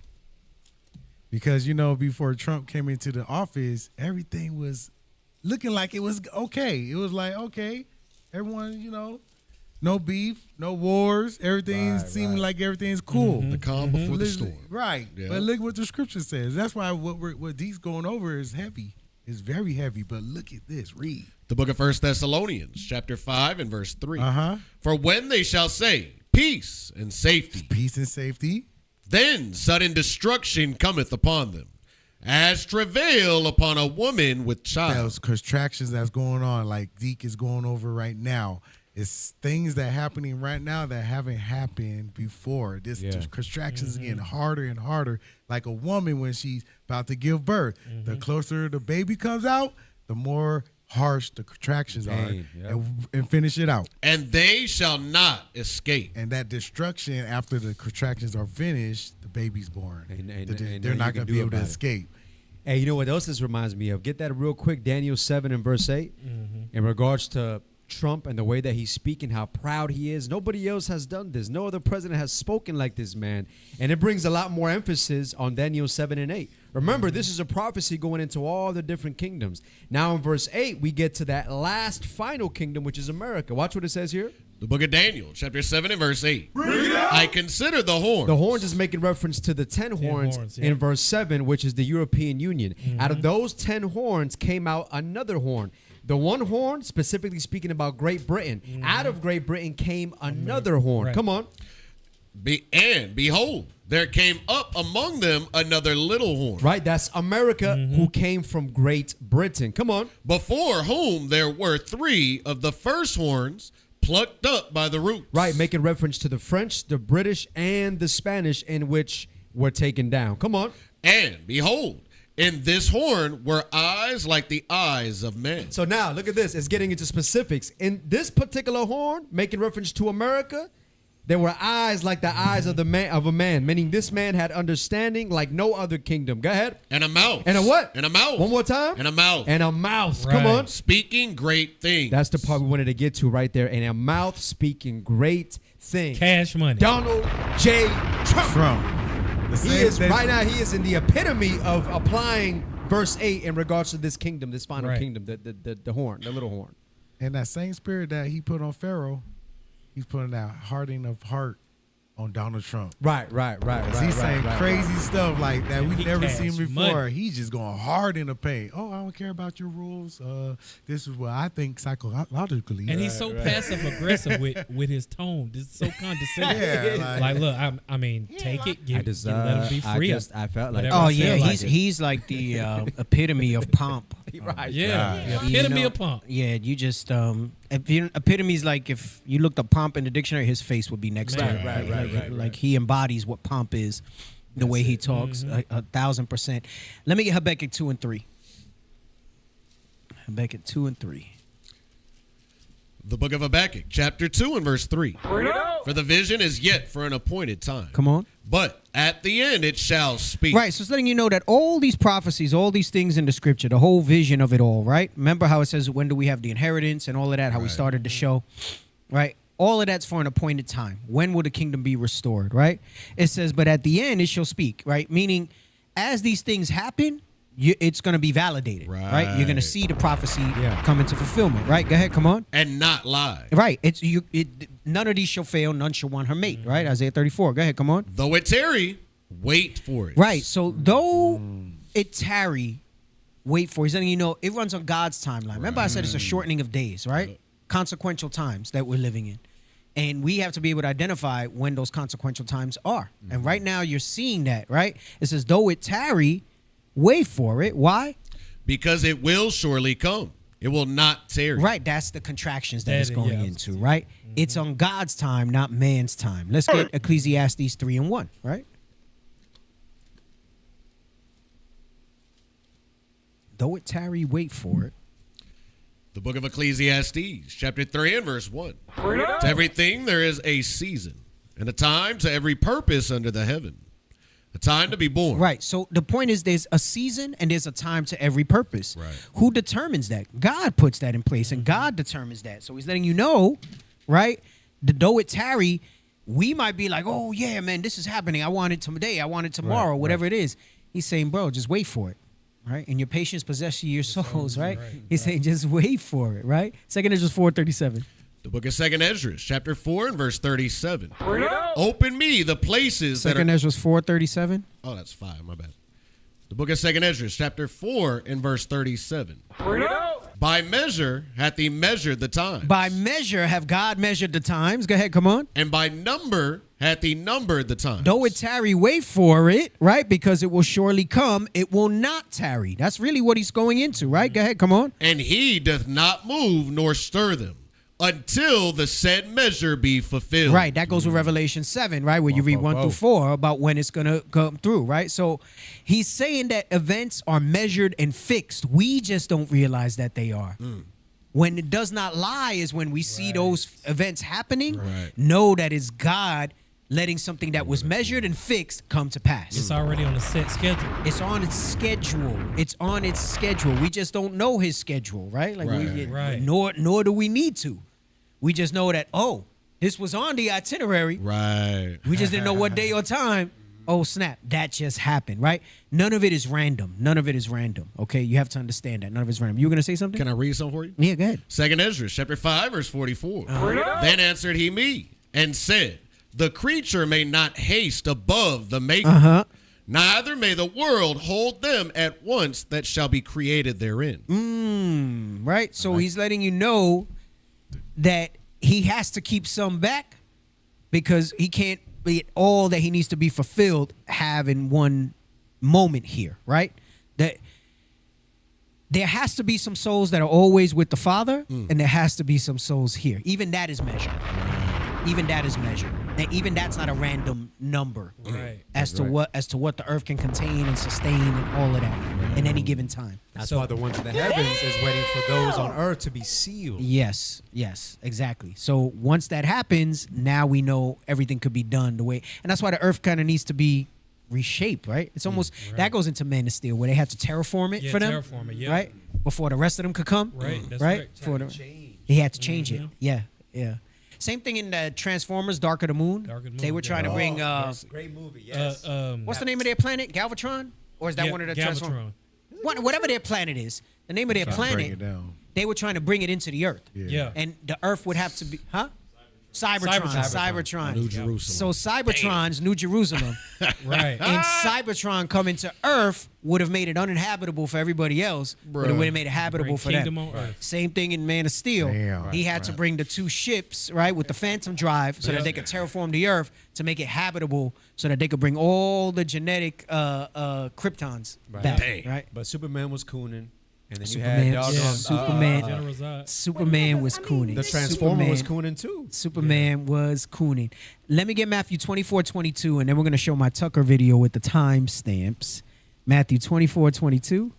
The book of Matthew, chapter 24, and verse 22. For there shall arise, verse 22, and except those days should be shortened, there should no flesh be saved. Right, so once these things happen, right, the days have to be shortened. Now, of course, he gets into the Jacob's trouble part, right? And he's saying those things are going to be so bad, unlike any time that we've ever seen before, right? It's going to be so bad that it can only be for a certain amount of time, because if not, then we'd all be destroyed. That's what he's really talking about. But he's also shortening days with the contractions, right? Understand that. Go ahead, come on. But for the elect's sake, those days shall be shortened. For the elect's sake, those days shall be shortened. He says something similar in Mark 13. Let's get that one. Mark 13 and 20. The book of Mark, chapter 13 and verse 20. And except that the Lord had shortened those days, no flesh should be saved. But for the elect's sake, whom he hath chosen, he hath shortened the days. Right, letting you know he shortened the days. So he knows the measure of each of those events. Right. He knows the times, the breadth, the width. He's measured it so that it's precise the way he needs to do. He knew that Christ was only going to be here for, the 30 some odd years that he was, right? Wisdom of Solomon 4. Right, because Wisdom of Solomon 4 tells you that if not, right? Let's read that real quick. He says, because if not, in the flesh, it would have been possible that Christ would have even been corrupted, right? The book of Wisdom of Solomon, chapter 4 and verse 11. Yea, speedily was he taken away, lest that wickedness should alter his understanding, or deceit beguile his soul. And that goes for both what happened with Christ, and it's also going into us, right? Like there's a time that he gives us so that we don't succumb to it. Read the next verse. Verse 12. For the bewitching of naughtiness doth obscure things that are honest. Come on. And the wandering of concupiscence doth undermine the simple mind. Right, go ahead, read. He, being made perfect in a short time, fulfilled a long time. Right, so he fulfilled a long prophecy and a long period of grace and a long dispensation for us, right? Being made perfect in that short time, the 30 some odd years that he was here. That 30 next some odd verse. year that he was here. What's it say? Verse 14, for his soul pleased the Lord.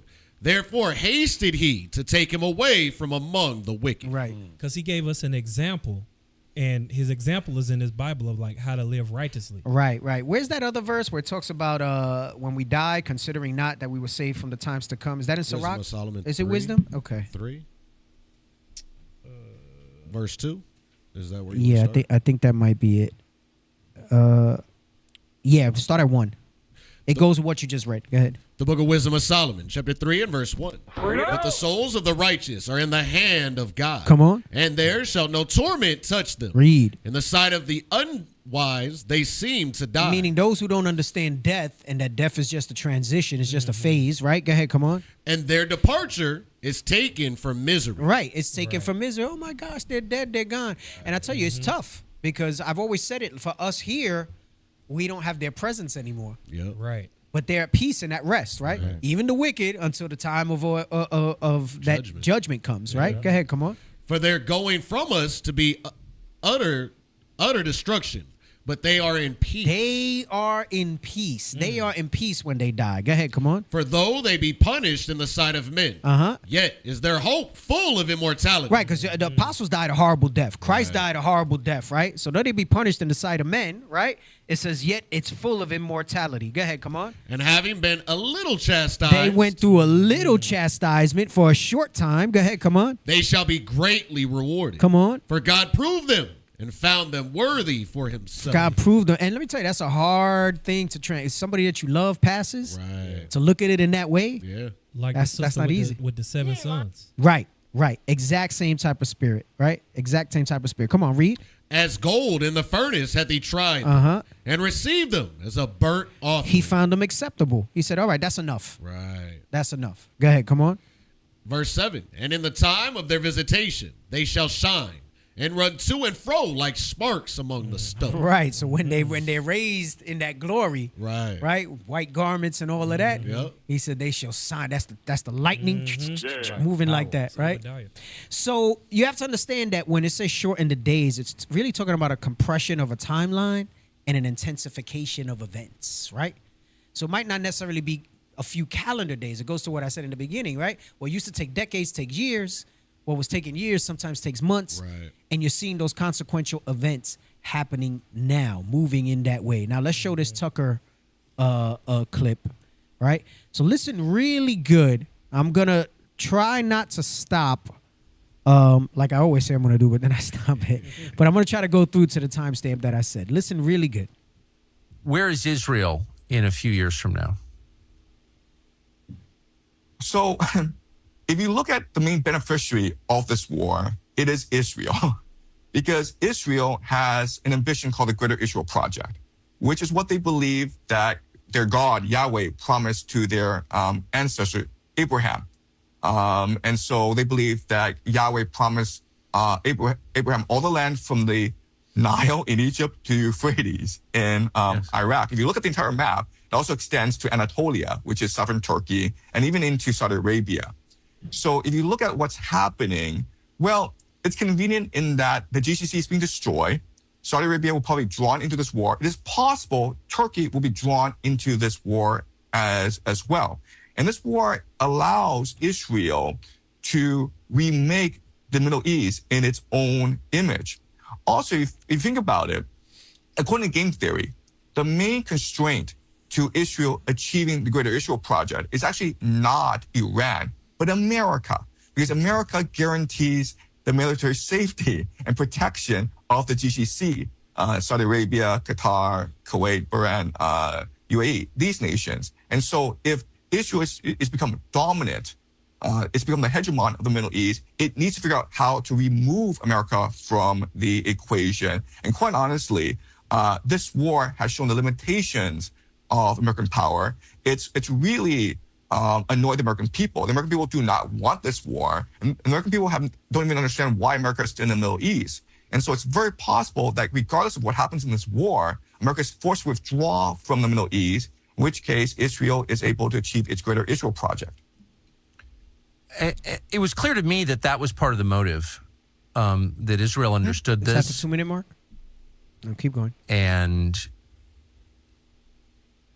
roped the United States into this war in order to get the United States out, in order to hurt the United States and get the United States out of the Middle East. So do you think? So you see it as an ally, right?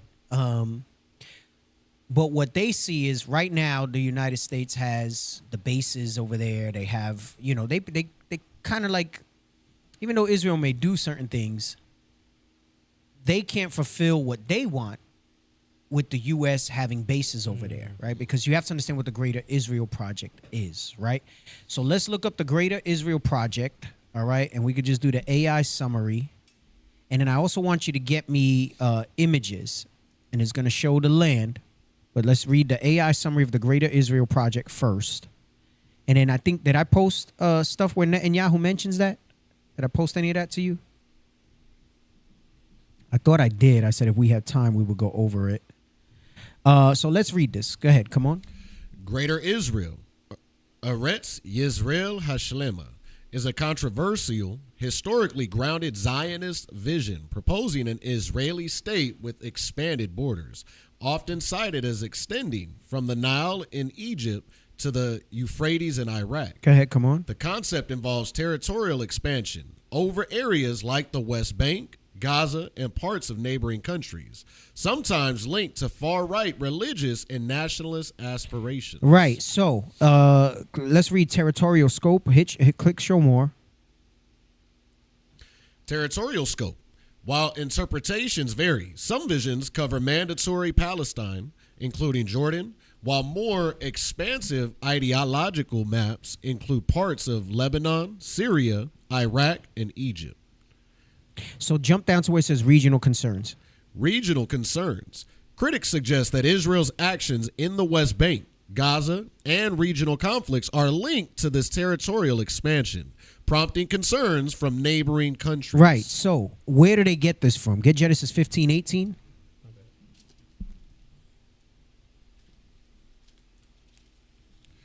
The book of Genesis, chapter 15 and verse 18. In the same day, the Lord made a covenant with Abram, saying, unto thy seed have I given this land, from the river of Egypt unto the great river, the river Euphrates. That's the main one that they use to try to justify it, right? And it covers, let's get the map now. Greater Israel. Right. So this is basically visually what they're trying to say that they want, right?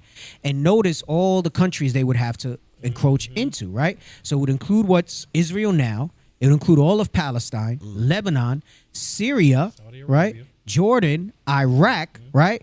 And even a little bit of Saudi Arabia. You see how that's like almost half their portion there that they're trying to say is justified to them. Now remember, they're perpetrating that they're us. We spoke about that last week. Right. And that land was given to them, but they're trying to use the biblical justification.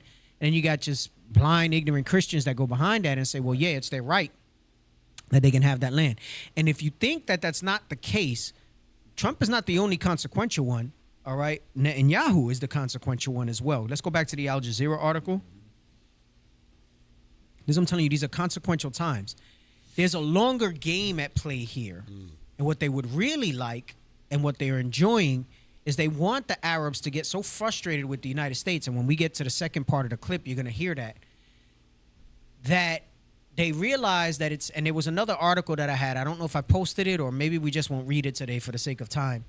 It said something to the effect that there's going to be a longer consequential financial reality after this because it went so bad so far, that the Arab nations are going to realize that there's not as much value to have the U.S. there because how has that defense really been going for them there? Right. And it's disrupted a lot of their economic goals and things like that. So because of so much animus towards the United States, they're going to realize that not necessarily turn against them violently yet, but they're going to realize that there's really not as much value. Like what's the benefit? You guys aren't the same. Like, it's not the same clout that you have based on the way you guys are moving to have you here. Right. And what they're saying is that's going to open up the door for Israel to be that hegemony there, which is they'll be the superpower in the Middle East, right? Not Iran. They want to be the only one with a nuke. And it's unofficial that they have a nuke, but they pretty much have a nuke, right? Because you're supposed to be allowed to have a nuke by the nations that have nukes and those powers, right? And oh, this was the thing that I'm saying about that? Okay, yeah, we'll show the clip where he says that. Let's read that remark. Is that it? Is that what that goes into? Let me see if I want that. Oh, that was the one that I said, right? I'll see if I read it after. That was the one that I sent that goes into that. So I'm summarizing it, but we'll read it in a second. So let's read this a little bit. Arab Islamic countries condemn Netanyahu's Greater Israel remark. A statement issued by the country says the Israeli prime minister's comments constitutes a direct threat to Arab national security and peace. He's speaking like a real Jew, that Arab. I got Arab on it.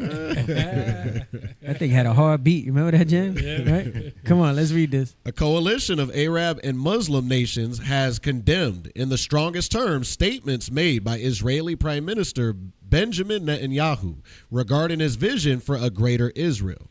When interviewers sharing Gal with the Israeli I-24 news channel asked Netanyahu if he subscribed to a vision for a greater Israel, Netanyahu said absolutely. He said absolutely, right? So it's not like an official thing, but it's known as the Greater Israel Project, right? Go ahead, come on. Asked during the interview aired on Tuesday if he felt connected to the Greater Israel vision, Netanyahu said very much. Come on. The Greater Israel concept supported by ultra-nationalist Israelis is understood to refer to an expansionist vision. My one black. Vision that lays claim to the occupied West Bank, Gaza, parts of Lebanon, Syria, Egypt, and Jordan. These statements represent a grave disregard for and a blatant and dangerous violation of the rules of international law and the foundations of stable international relations. Well, you know what we read in 2 Ezra 15:16. It says there's going to be seditions and no regard for any of those things, right? Go ahead, come on. Said a joint statement by a coalition of 31 Arab and Islamic countries and the Arab League. He's killing me with that Arab. It's Arab. Arab. Okay. Come on. They also constitute a direct threat to Arab national security. Now it don't sound right because I got used to saying Arab. Go ahead, come on. To the sovereignty of states and to the regional and international peace and security. So stop. So there's so much high level stuff going. Remember, it says that they'll do what's in their power to do. Yeah. Right? Drop this real quick. All right, there's going to be a lot of reading for this next thing. We're going to read how the dynamic might be coming to pass, right? So go ahead, scroll up from the beginning and read this from where it says even in its early stages. Pay very close attention. It's going to be a lot of reading, but I need you to pay attention because I'm trying to show you these consequential times, right? And how the long game of what's happening there. Because I'm going to tell you something. The U.S. is going to lead. That's basically what Trump said today. He has said 4 to 6 weeks. He's saying it's going to take a few more weeks. They're trying to save face, but from all intents and purposes of what you're hearing is that he's kind of desperate to get out at this point because he realizes, because he's such a narcissist, that it's destroying his presidency.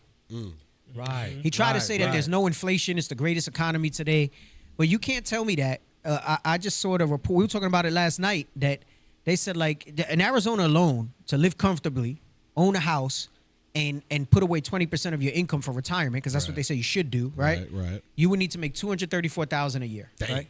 The cheapest state was like North Dakota, was like $184,000 a year, right? Crazy. In order to live comfortably, right? That's crazy. Nobody's making that. No. Right. People aren't. The vast majority of people aren't making that type of money, right? Certainly not here in Arizona. So what you tend up having to do is, if you get a house, it's so astronomical that you can't put any money away for any type of retirement, right? I mean, not that we know what's going to be here and anyway, but the scripture tells us you got to leave an inheritance and things like that, right? So, it's wild. Like, even 2 incomes aren't going to make that. Like, it's insane. Like, it's freaking crazy, right? So, it's affecting all types of stuff. So basically today, I thought he was going to say he's going to put ground troops and stuff. He hasn't said that. He basically kind of said today, it was kind of like, hey, we're winning. We're almost done. Right. A couple more weeks and then we out. Yep. Right? Because he's trying to line it up. Right? Freaking gas is like almost $6 a gallon. In Arizona. Sure. Well, diesel is $6. Eggs is like $10. Right. You know what I'm saying? Like beef, forget about it. You know what I'm saying? Like it's insane. Even chickens, and chicken's mad cheap. Chicken's even chicken's expensive. Yep. Everything's expensive as hell. And he tried to tell the common people like it's not, like it's all right. But anyway, so there's a lot at play here, right? Go ahead, read this. Even in its early stages, it is already evident that this war is causing geopolitical ripples that will transform the global political. Remember, what they call geopolitical is the shortening of days. Right. So it's causing geopolitical ripples. Go ahead, come on. That will transform the global political order in a way that few fully appreciate. In that context, it's worth considering the impact this war is having on Iran's traditional regional rivals and long-term sectarian adversaries, the Arab Gulf states. With the exception of Iraq, each of these states are monarchies, many of whom see the ideology promoted by the Islamic Revolution as an existential threat to their power, especially in those nations with a sizable Shia minority. Mm-hmm. Come on. I had a whole breakdown to understand like the difference between the Shia and everything else. I think Bishop might have went a little bit over it in one of his classes recently, if I'm not mistaken, but I had like a real good write-up that I found about it that made it like real easy to understand the differences. But you don't need to fully understand that to understand what I'm talking about today. But go ahead, come on. Iran has it written into their constitution that they are committed to supporting resistance against tyrants around the world. And many see this as a dogmatic determination to export their theological revolution throughout the Islamic world. Their funding and arming of the Houthis in particular has been seen by the Saudis and Emirates as a dangerous interference on their border. For Iraq, a fledgling democracy in theory, where Shias make up 65% of the population, the influence of Iran is all-encompassing, from overt interference in politics to the funding and arming of the Shia Popular Mobilization Forces, which boasts as many as 200,000 soldiers. It's a remarkable fact that the Gulf states make up a third of all U.S. military export purchases. They make these purchases not just to arm themselves with the most advanced U.S. weaponry, but also to elevate themselves as valuable economic partners. Last year, Saudi Arabia committed $600 billion worth of U.S. investment over 4 years. The UAE committed $1.4 trillion over a decade. And Qatar signed an agreement framed as $1.2 trillion in economic exchange. And I'll tell you, for us, that's just numbers. I don't think you realize what $1 trillion is. Man, we can't even really fathom $1 billion. Right. $1 trillion is insane. But go ahead, come on. For these tiny states blessed with enviable natural resources that have transformed them into the wealthiest societies on the planet, alignment with the USA isn't about ideology. It's about security. Come on. It's often forgotten that the USA didn't have its permanent base network in the Middle East until Saddam Hussein launched his unprovoked invasion of Kuwait in 1991. So again, going back to the thing that the days are shortened in consequential times, they didn't have bases until 1990. I really wasn't aware of that. And I remember my older brother went to that first Gulf War in 91. And then, you had the second one with Bush Jr. in like the 2000s, right? Like 10 years later. So really a lot of this escalation in that region became a big deal. It's just amazing. I look at the measures that we just read and how the Most High put these pieces in place, right? And, even starting with how Iran was provoked by them destabilizing them and helping support the coup that changed the whole outcome of how America was perceived to them. Because how do you get to the point where the Armenians want to come against Israel and the United States?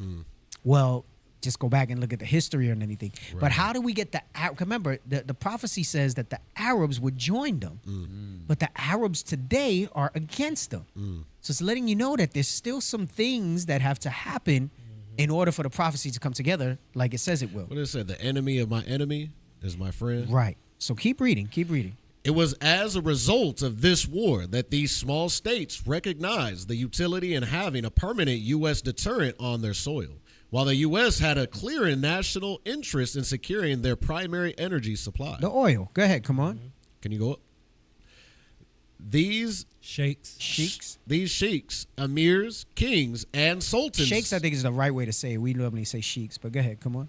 Don't host U.S. bases because they're afraid of the U.S. They host them because they believe that others will be afraid of them. Right. Go ahead. Come on. In most instances, these states actually fund the construction and maintenance of these bases because of the security guarantee that comes with it.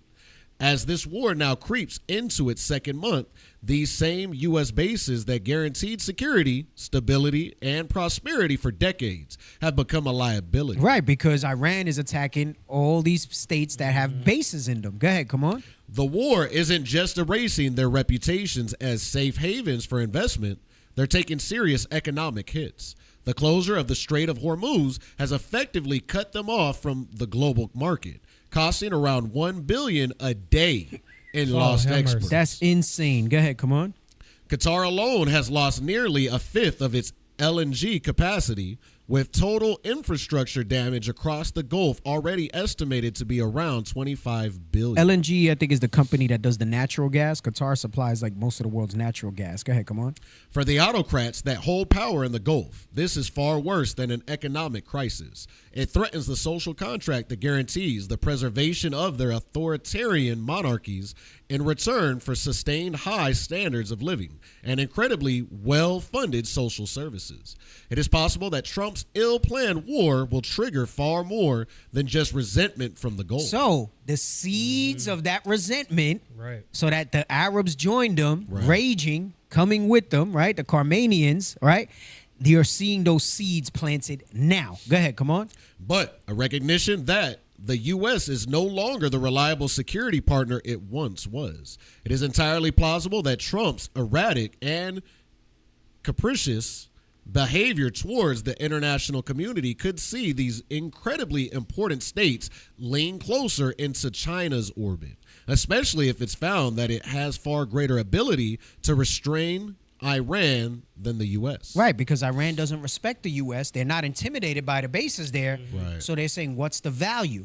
So what you're seeing is big steps happening here where, and when we go back to the other clip, Israel getting what they want. And maybe those bases get removed. Maybe they're not as powerful. Maybe they're not as supported. Something's going to happen that's going to shift the sentiment. You're starting to see the sentiment shift from the European nations and the NATO nations against the United States now, and the attitude. And you can say once Trump is gone, they'll feel better about it. But what they're realizing now is that the American people are freaking morons. Right. And that if it's going to be this easy to kind of just whoever gets in power at their whim do the things that they're doing, now the stability that they used to see in the United States and whatever benefit the living deliciously off of her they got, the goods not gonna outweigh the bad anymore. Right. Is this the man? Right. So you're gonna start seeing these things, and it's basically an awakening, not just for us, but everybody's starting to see the writing on the wall. Right? Go ahead, come on. If this happens, it may be reflected upon by history as a tangible tipping point in the global balance of power. Like I said, these are consequential times. These are consequential times. So there's a lot of things going at play here that's going to. Why are they going to come out? Why are they going to attack Israel so fiercely? Why are they going to turn against the United States? So on and so forth. And you're seeing all these pieces, right? It's kind of like chess. Like you got to see it ahead, right? And there's things far ahead that you got to see. So where's the second timestamp that I said in this video? I said go to 6, I think. I don't remember how long I said to play, though. That's crazy. I said 6 to where? I can't hear you. You guys can't talk? We can't hear you no more? He got to open the door. Damn, that's so bootleg. Okay. You can't talk into the thing no more? We're not set up for that? You should. That's so crazy that you got to open the damn door. That's so wild. We got all this tech and studio upgrade. Message. And then we downgraded Benson. Right. Right. Bro, Crazy, I just realized, bro, we have not had Benson's true. voice. No ding, Hey, nothing. ding, ding, ding. Bro, you need to fix that, bro. Benson's part of the show, all right? Let's go. Okay. All right. Come on. Play. Listen good. Listen good. I know a lot of this, some people are like, just listen. Listen. Right now.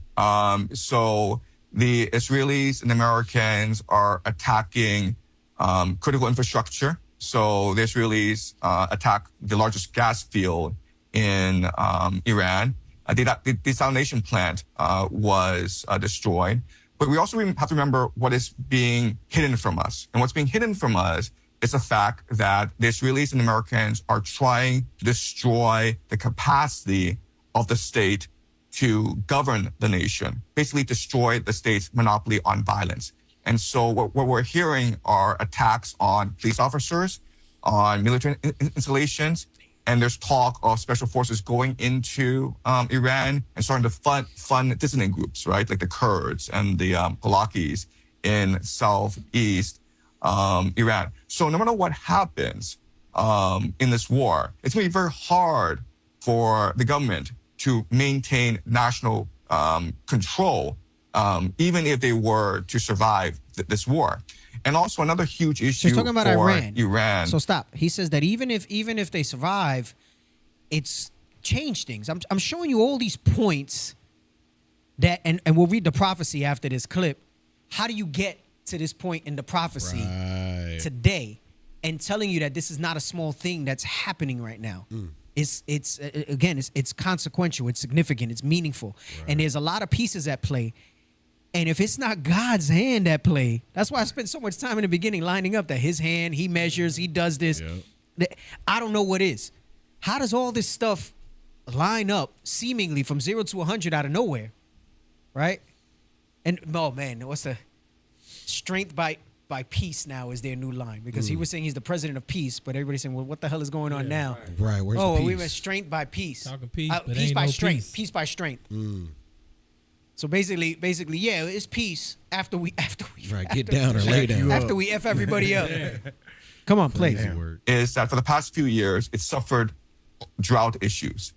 So its agriculture was heavily impacted. They were actually talking about moving Tehran, like moving these millions of people out of the city of Tehran because the capital can no longer sustain this large population. So this war will only exacerbate these environmental issues, especially with the attacks on critical civilian infrastructure, for example, dams, reservoirs, desalination plants. And it's going to take years and years for Iran to recover from this war as a nation. And you have basically the stirring of ethnic sentiments. You have the destruction of the state's capacity to deliver basic services.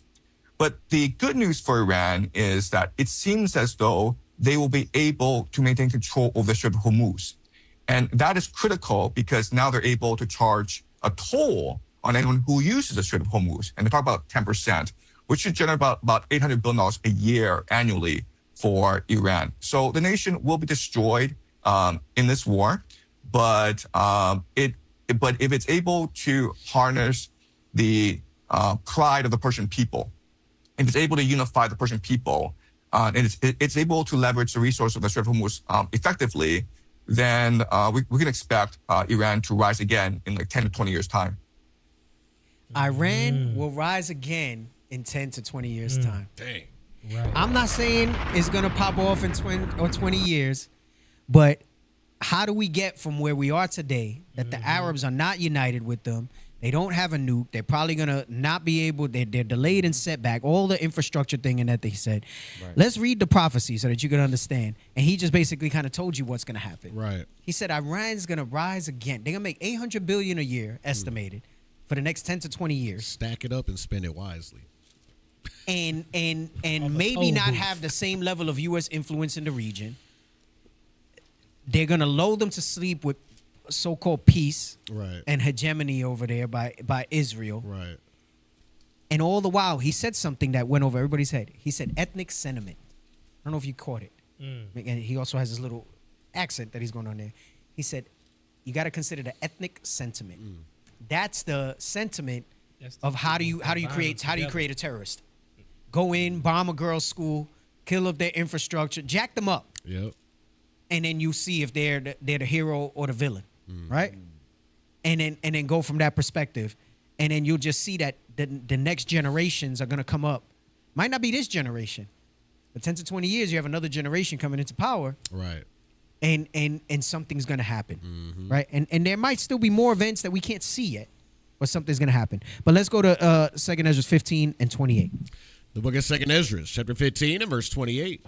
Behold, an horrible vision, and the appearance thereof from the east, where the nations of the dragons of Arabia shall come out with many chariots, and the multitude of them shall be carried as the wind upon earth, that all they which hear them may fear and tremble. Right, so he's letting you know that that means that all the Arab countries have to be united, and they're going to be united against Israel and the United States, right? Go ahead, come on. Also, the Carmanians, which is Iran, go ahead, come on. Raging in wrath, shall go forth as the wild boars of the wood. Where's that wrath coming from? That's that ethnic sentiment that's being built up because you had the generations from 1959 all the way up to now, and then you have this significant event that's going to create that ethnic sentiment now. Go ahead, come on. And with great power shall they come, and join battle with them, and shall waste a portion of the land of the Assyrians. They're all going to unite against Israel. Go ahead, come on. And then shall the dragons have the upper hand, remembering their nature.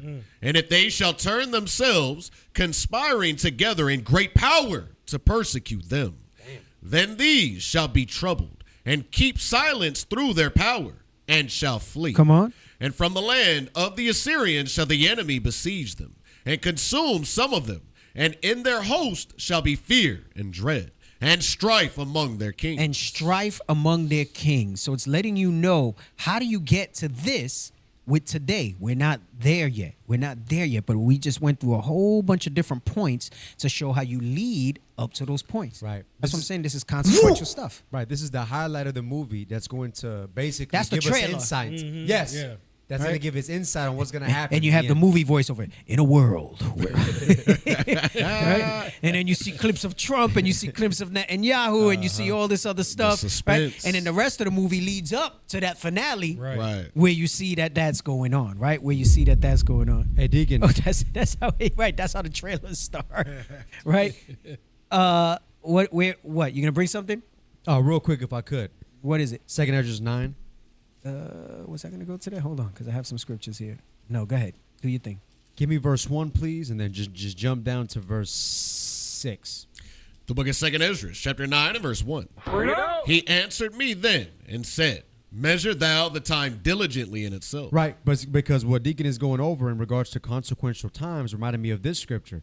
He told Ezra to measure the time diligently, in which this is what the bishops do. This is what the deacons do, right? Our leadership, they measure the time diligently by watching, right? Like Deacon was saying, he was on the way watching. That's Matthew 24. You got to watch. I mean, you got to watch what's going on in the world and then compare spiritual things with spiritual. So we measure the time diligently in itself. Go ahead. And when thou seest part of these signs. Part of the signs. So we're seeing the signs right now. Go ahead. Pass, which I have told thee before. Which the Lord has told us. So we're reading in 2 Ezra 15. Deacon just gave whole insight on how the Lord has control of all the kings of the earth, and we're seeing how things is playing out. We might not be at the end yet, but the Lord is showing us, measure these times diligently, because these are consequential times. Now look at verse 5. Read that. Verse 5. For like as all that is made in the world hath a beginning and an end. Watch this. And the end is manifest. That's right. 6. Even so, the times also of the highest have plain beginnings. So hold on. The ends of manifest is what we just read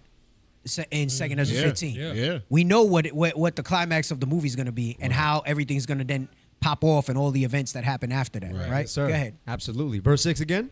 Even so, the times also of the highest Of the highest, meaning this is on his time, like we brought out earlier. Come on. have plain beginnings. They have plain beginnings. In wonders and powerful works. That's like back in Egypt. He showed us wonders and powerful works. But watch about the end. Go ahead. And endings. And the end of times and what? In effects. And effects. Trump did this. Iran did this. Consequential times. Right. Amalek did this. Amalek did that. Go ahead. And signs. And signs that we see. And signs that we see. And verse 7 tells you repent, basically.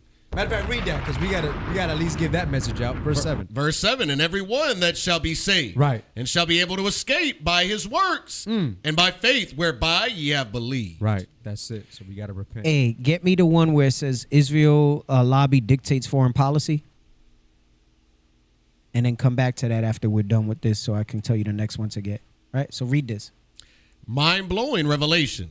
Glenn Greenwald confirms that Richard Nixon and Barry Goldwater both complained on tape. So telling you, remember how these things go way back. The piece has been moving for a long time. Go ahead, come on. Both complained on tape that the Israel lobby completely dictates American foreign policy. So if they did that then, what do you think now? Right. Go ahead, come on. This is not a conspiracy theory. It is a documented reality admitted by U.S. presidents. Right, and you know, one thing that they never were able to get was any president to bomb Iran.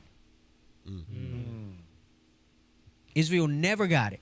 And I was reading something today that said whether out of his arrogance or they manipulated him enough that he realized it, or through manipulation, Trump was the president that said yes. I push a button. None of them wanted, because they understood all this consequential effects. Going back to how the Most High ruler, he sets up one and take down another. God had to put, you got to ask yourself, how the hell did he get reelected after not being reelected? Right. And catching And a as case. crazy And as he he caught a is, case. as crazy caught as a he case. is, his infamy. And in the way that went down, you could say maybe if there was a better Democratic candidate, Kamala's not likable, they're not ready for a woman president, whatever it is. But that's the way it went down. Right. And why now? During these And, times, right, as that's the the way. profits are And rising. that's the way it went Right. down, bro. And that's the way it went down. Let me go back, get me that one with Lindsey Graham at the bottom. Wars of the Future planned by Israel. And make sure the volume's up all the way, right? Go ahead, because this guy's like he freaking is in love with it. He's all in on them. He's all in on them, right? Go ahead, come on. Tapering off U.S. military aid. Yeah, we talked about that. You've spoken about a quicker timetable. How quickly do you? Well, I think what his plan is to replace the money of 3-point-something billion with an investment in new technology, rather than just writing you a check. You know, help the IDF. He wants to create a partnership outside of the aid number. I like that idea. The wars of the future are being planned here in Israel, because if you're not one step ahead of the enemy, you suffer. The most clever, creative military forces on the planet are here in Israel, because they have to be to survive. So what we're looking at is that Israel is advancing down the road of new weaponry far beyond us, and it would be nice to have a process where we could be partners. So he said the wars of the future are being planned here in Israel. Get me that about the least of the flock shall draw them out. Where's that verse at? This is Jeremiah somewhere. Yeah. You can find it. Joe would have that off top. He says the wars of the future.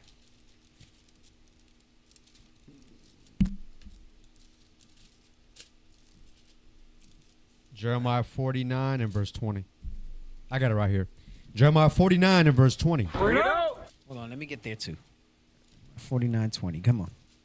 Therefore, hear the counsel of the Lord that he had taken against Edom, and his purposes that he had purposed against the inhabitants of Teman. Surely the least of the flock shall draw them out. That's Israel. Come on. He says the least of the flock shall draw them out, meaning he's going to get everybody involved. Edom's going into NATO, right? Teman's the USA. He's saying all of them are going to get it.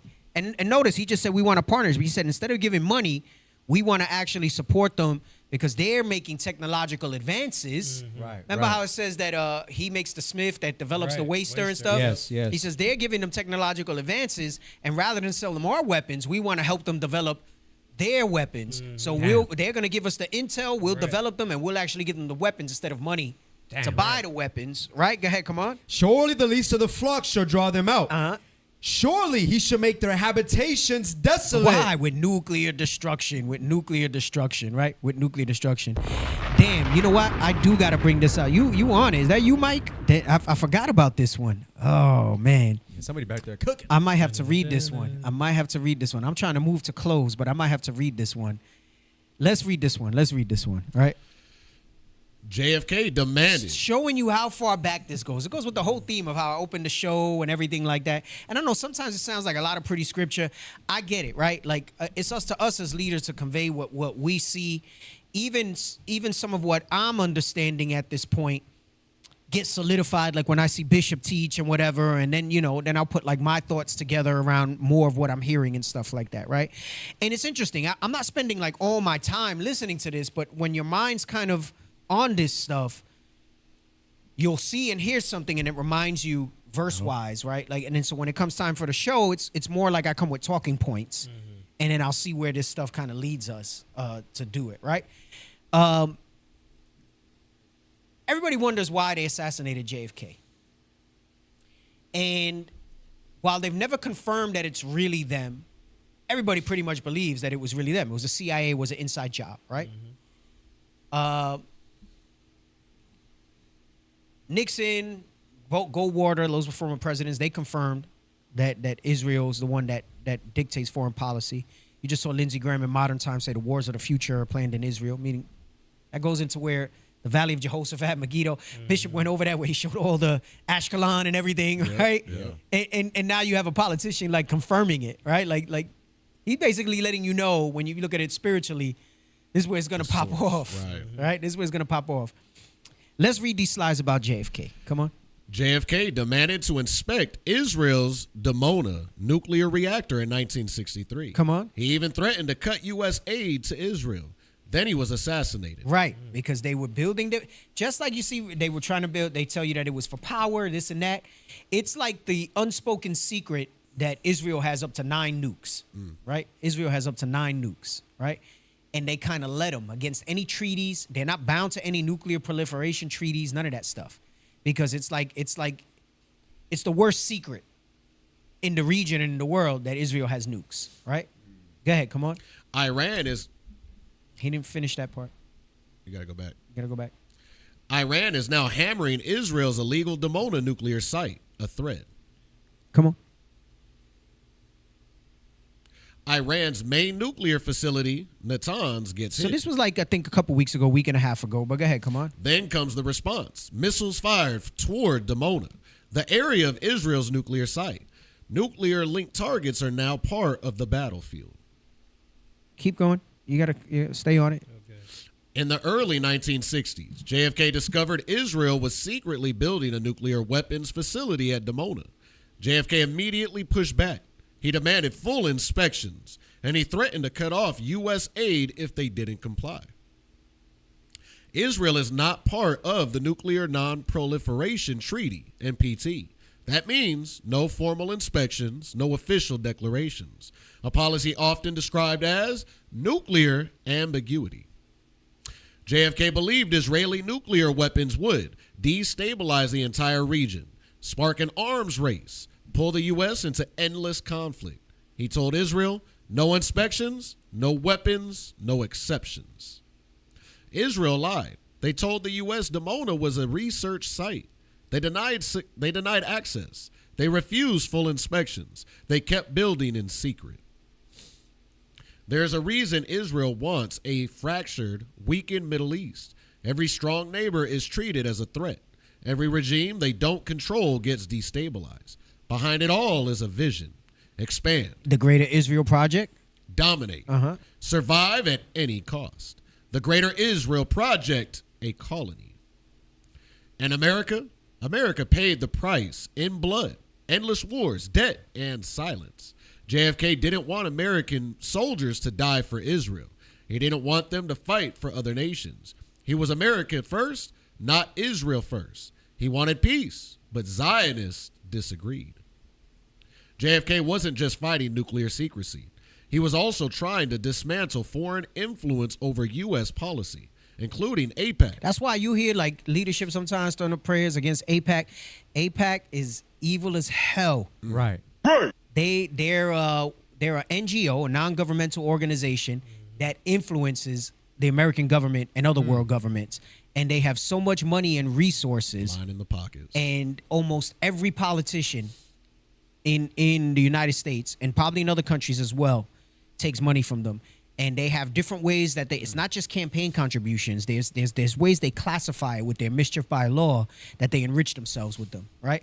And then they have to toe the line of whatever Israel says. Go ahead, come on. He saw how lobbyists were steering American decisions. He wanted it stopped. He saw the danger early. He also tried to dismantle the CIA. After they lied about the Bay of Pigs, he said he would splinter the CIA into 1,000 pieces. JFK even fired CIA Director Alan Dulles, the most powerful man in U.S. intelligence. Dulles had deep ties to global banks and Israel. November 22nd, 1963, JFK was assassinated, the last U.S. president to seriously challenge Israel, AIPAC, and the Fed. And somehow, the very man JFK fired, Alan Dulles, was appointed to lead the investigation into his death. That's like letting the killer run the autopsy, isn't it? After JFK's death, Lyndon B. Johnson reversed his policies, gave Israel a free pass, ignored Dimona, strengthened AIPAC's influence. Then came the USS Liberty incident. A lot of people don't know about this. Go ahead, come on. In 1967, Israeli jets attacked a U.S. Navy ship in international waters. 34 Americans killed, 171 wounded. LBJ ordered a cover-up. No retaliation, no justice. Because it's late already, I won't go into it. But if you want to look up the USS Liberty, you're going to find a lot of stuff on that. And it was like a direct, like they basically let Israel punch him in the mouth. Like the analogy I gave, I come to your house, I punch you in the mouth. And they said it was a mistake. Like a battered woman. They said that they didn't see the American flag flying. They thought it was an enemy. All this other BS. But there were people who survived the attack that speak on it. And they say it was not like that at all. Like it was clear that you could have seen. They even signaled them. They tried to get them on radio. I've seen videos of this. Yes. Go ahead. Come on. Nope. Go back. No other country could have gotten away with that. Come on. Fast forward to today. America and Israel are bombing Iran. Why? Not because Iran has nuclear weapons. Not because they want to liberate people. They want to fully control Iran to complete the Greater Israel project. Meanwhile, Israel is playing the victim card, like they always do. And it's not just the Greater Israel project. We understand because of prophecy, they want to try to hedge off the prophecy in 2nd Ezra 15. Right? Go ahead. Come on. Iran signed the nuclear deal. Israel never did. Right, he's pointing that out, the hypocrisy. Go ahead, come on. Iran has 0 nukes. Israel has an estimated... I was wrong. I said 9. It's 90. Go ahead, read it. 90 to 200. Yet Israel plays the victim, and the U.S. foots the bill. 60 years later, the same issue remains. Nuclear weapons, secrecy, escalation, and now direct confrontation. All right, that's it. So... I'm telling you, this thing runs so deep. And like I said, God's hands in all of it. Like we look at this stuff, it's not for you to... I'm not big on following rabbit holes and conspiracy theories. I kind of try to filter all that stuff out and only focus on aspects that I think give us some relevance in what's happening in the scriptures as you see that, right? Now, let me get 1 Thessalonians 5:3. A few more scriptures and then we're going to wrap up. 1 Thessalonians 5:3. The book of 1 Thessalonians, chapter 5 and verse 3. For when they shall say peace and safety, then sudden destruction cometh upon them, as travail upon a woman with child. Right, as travail upon a woman with child, right? Bishop was pointing out how they put the board of peace, letting you know that was a consequential thing that's moving forward, right? Come on. And they shall not escape. They're not going to escape the times, right? Though it tarry, wait for it. There's things that are moving, sudden escalations, right? It can't be stopped once it begins. Right. These escalations are beginning, right? We're going to move into more conflict, more things that are going to happen, eventually leading to the part of Jacob's trouble and everything else that I spoke about in the beginning, right? Let's get Matthew 24:6. Matthew 24:6. These verses have been coming out quite a bit ever since this whole thing popped off, right? Go ahead, come on. The book of Matthew, chapter 24 and verse 6. And ye shall hear of wars and rumors of wars. See that ye be not troubled. For all these things must come to pass. All these things have to come to pass because the Lord is shortening the days. Go ahead, come on. But the end is not yet. Come on. For nation shall rise against nation. Like seditions, not regarding doing what's in their power to do. Go ahead, come on. And kingdom against kingdom. And there shall be famines and pestilences and earthquakes in diverse places. All these are the beginning of sorrow. They're the beginning of sorrows because when you read verse 9, it goes into being delivered up to be afflicted and shall kill you. That time is coming. That time is coming as well. We must be mindful of it. But we cannot be afraid of it. Read verse 9, and then we got Isaiah 13:6. Verse 9. Then shall they deliver you up to be afflicted and shall kill you, and ye shall be hated of all nations for my name's sake. Isaiah 13. And I'm sorry, is it Isaiah that I wanted? Yeah, Isaiah 13:6. The book of Isaiah, chapter 13 and verse 6. Come on. Howl ye, for the day of the Lord is at hand.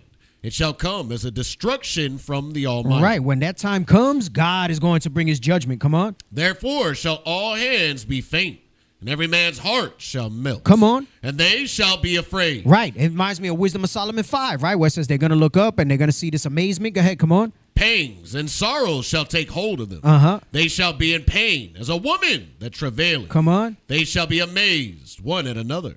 Their faces shall be as flames. You know why? Hey, that's like, I don't know if you saw where J.D. Vance said that demons, that the UFOs are demons. He said they're demons, right? Why? Because he knows that the angels are black, Christ is black, right? He knows what they look like in Ezekiel, right? So he's already trying to paint him as terrorists. Right. He's saying that it's demons flying about, right? psyop. Yeah, you could just read the headline a little bit. Read that real quick. J.D. Vance says aliens are demons and details obsession with UFOs. Uh-huh. Vice President promises to get to the bottom of reports of U.S. government files about unidentified flying objects. Right. So, these guys, they profess themselves to be Christians, so they have a familiarity with the Bible, and then they get in office and they get certain classified levels and they see certain things. He probably saw reports, right? And he's saying that, and he's calling them demons. Why? Because they got black faces, right? So we're saying that they're going to see their faces as flames. Remember how it said how the angels were with the 3 heads and how they moved and things like that, right? They're going to see all of that. They're going to see all that authority, the fire, the flames, all that thing around them. And he says that terrifies them. It makes them think But yet there's fight. Right. Yet they're still going to fight, right? Yes, they're still going to fight. Get 2 Ezra 16:37. 2 Ezra 16:37. Trying to cut it up because it's going to be 10 o'clock. I gotta get out of here. 2 Ezra 16:37. The book of 2 Ezra, chapter 16 and verse 37. Behold, the plagues draw nigh and are not slack.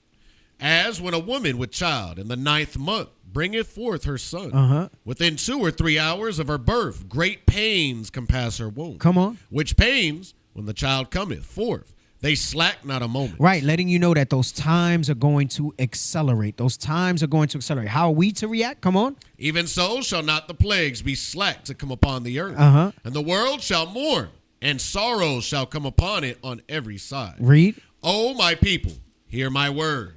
Make you ready to the battle. Come on. And in those evils, be even as pilgrims upon the earth. Be even as pilgrims upon the earth. Be ready, watching, ready to hasten in urgency, to continue in repentance.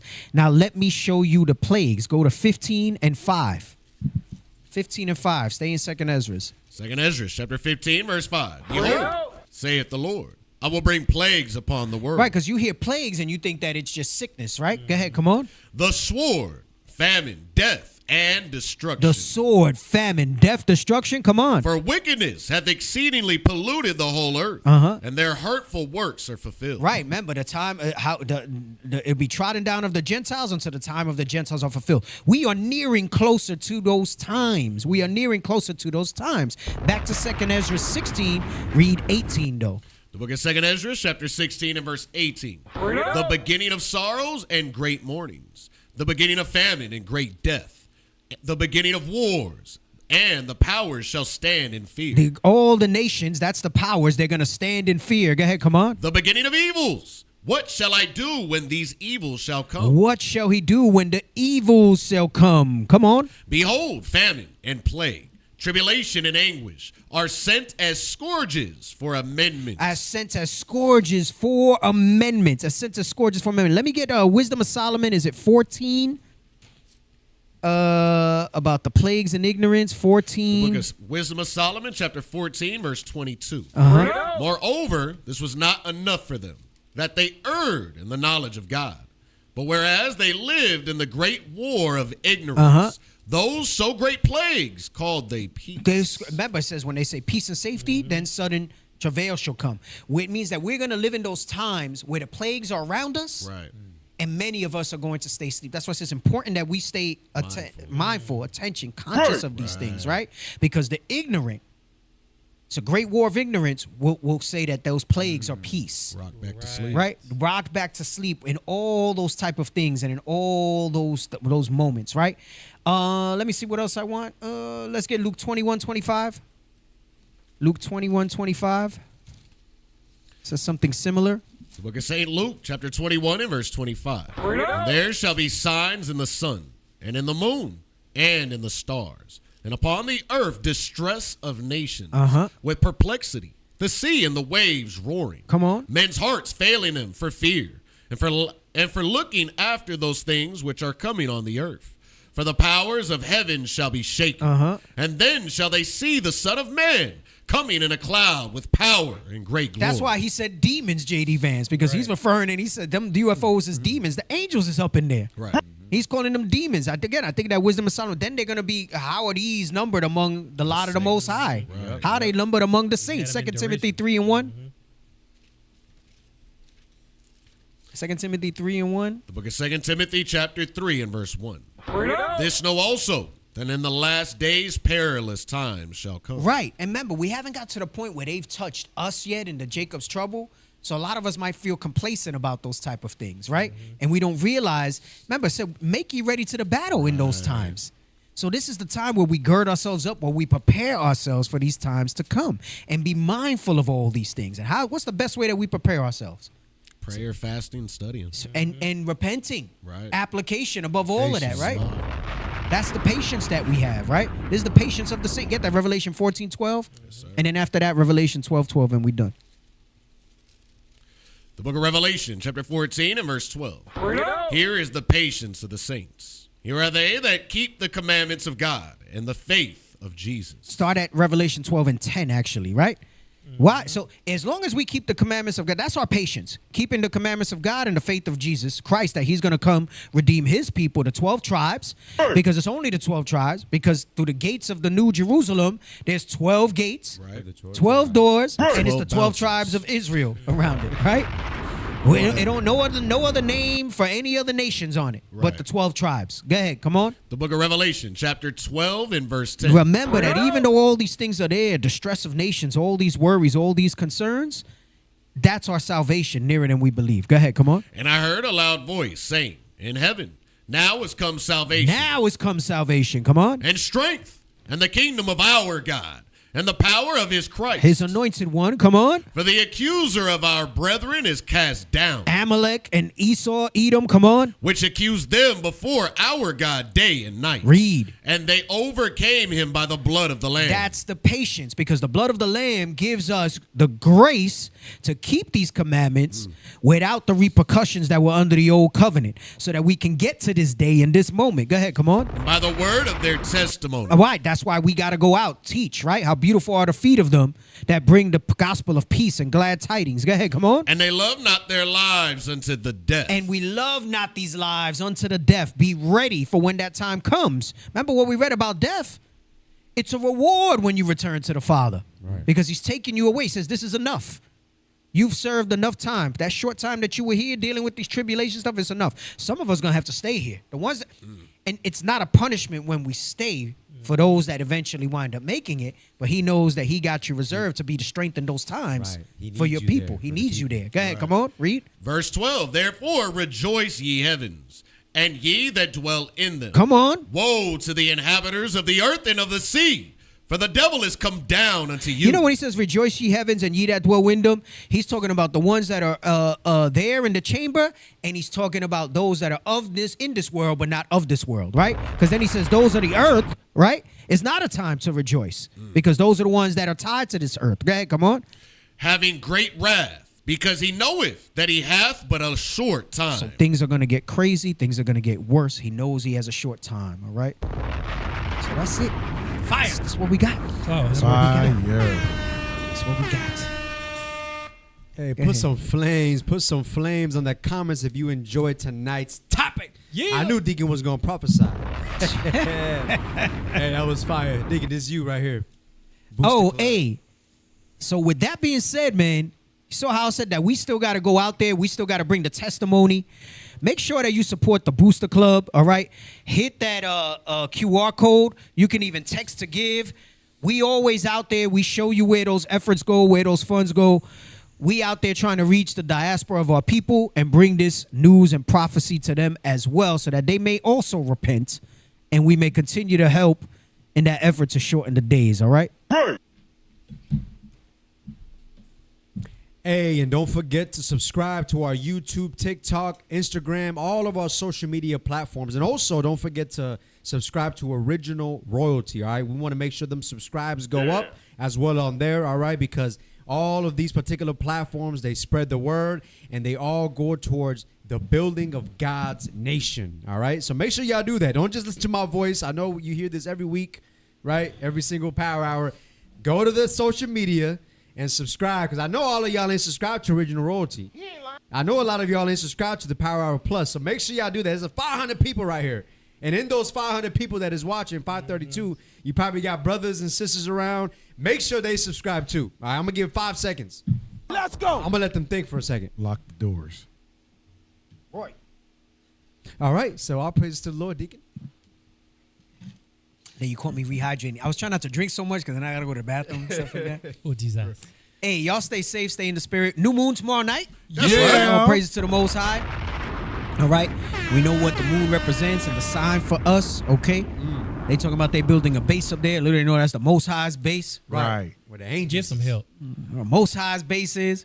Hey, and they might put something up there. They might put something up there. But we know that the Most High rules in the kingdom of men.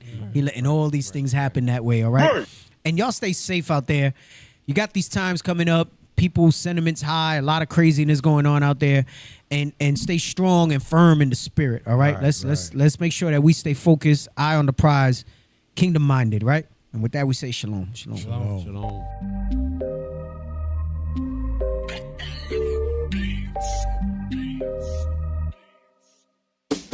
This for the Southern Kingdom, Kwame Sharala. Hey, one nation, one nation. This for the Northern Kingdom, Viva la Raza. We one nation, one nation. This for the Southern Kingdom, Kwame Sharala. Hey, one nation, one nation. This for the Northern Kingdom, Viva la Raza. We one nation, one nation. It wouldn't be Israel without Mexicans. Black love, brown pride, cause we next to kin. We ain't gotta tell Esau to let's be friends, cause we above all nations and we better than them. We the salt of the earth, ayy, ayy. And we been king since birth, ayy, ayy. We put the kingdom first, ayy, ayy. And they gon' get this work, ayy, ayy. We was chosen, not cause we the most of the people. Few in numbers, but we over the people. We gods of this earth, we ain't supposed to be equal. Stop playing, you emotional people. The good gotta triumph over the evil. So my foot's on the throat of the eagle. Their tongues will confess that we the people. Cause my nation ain't never been feeble.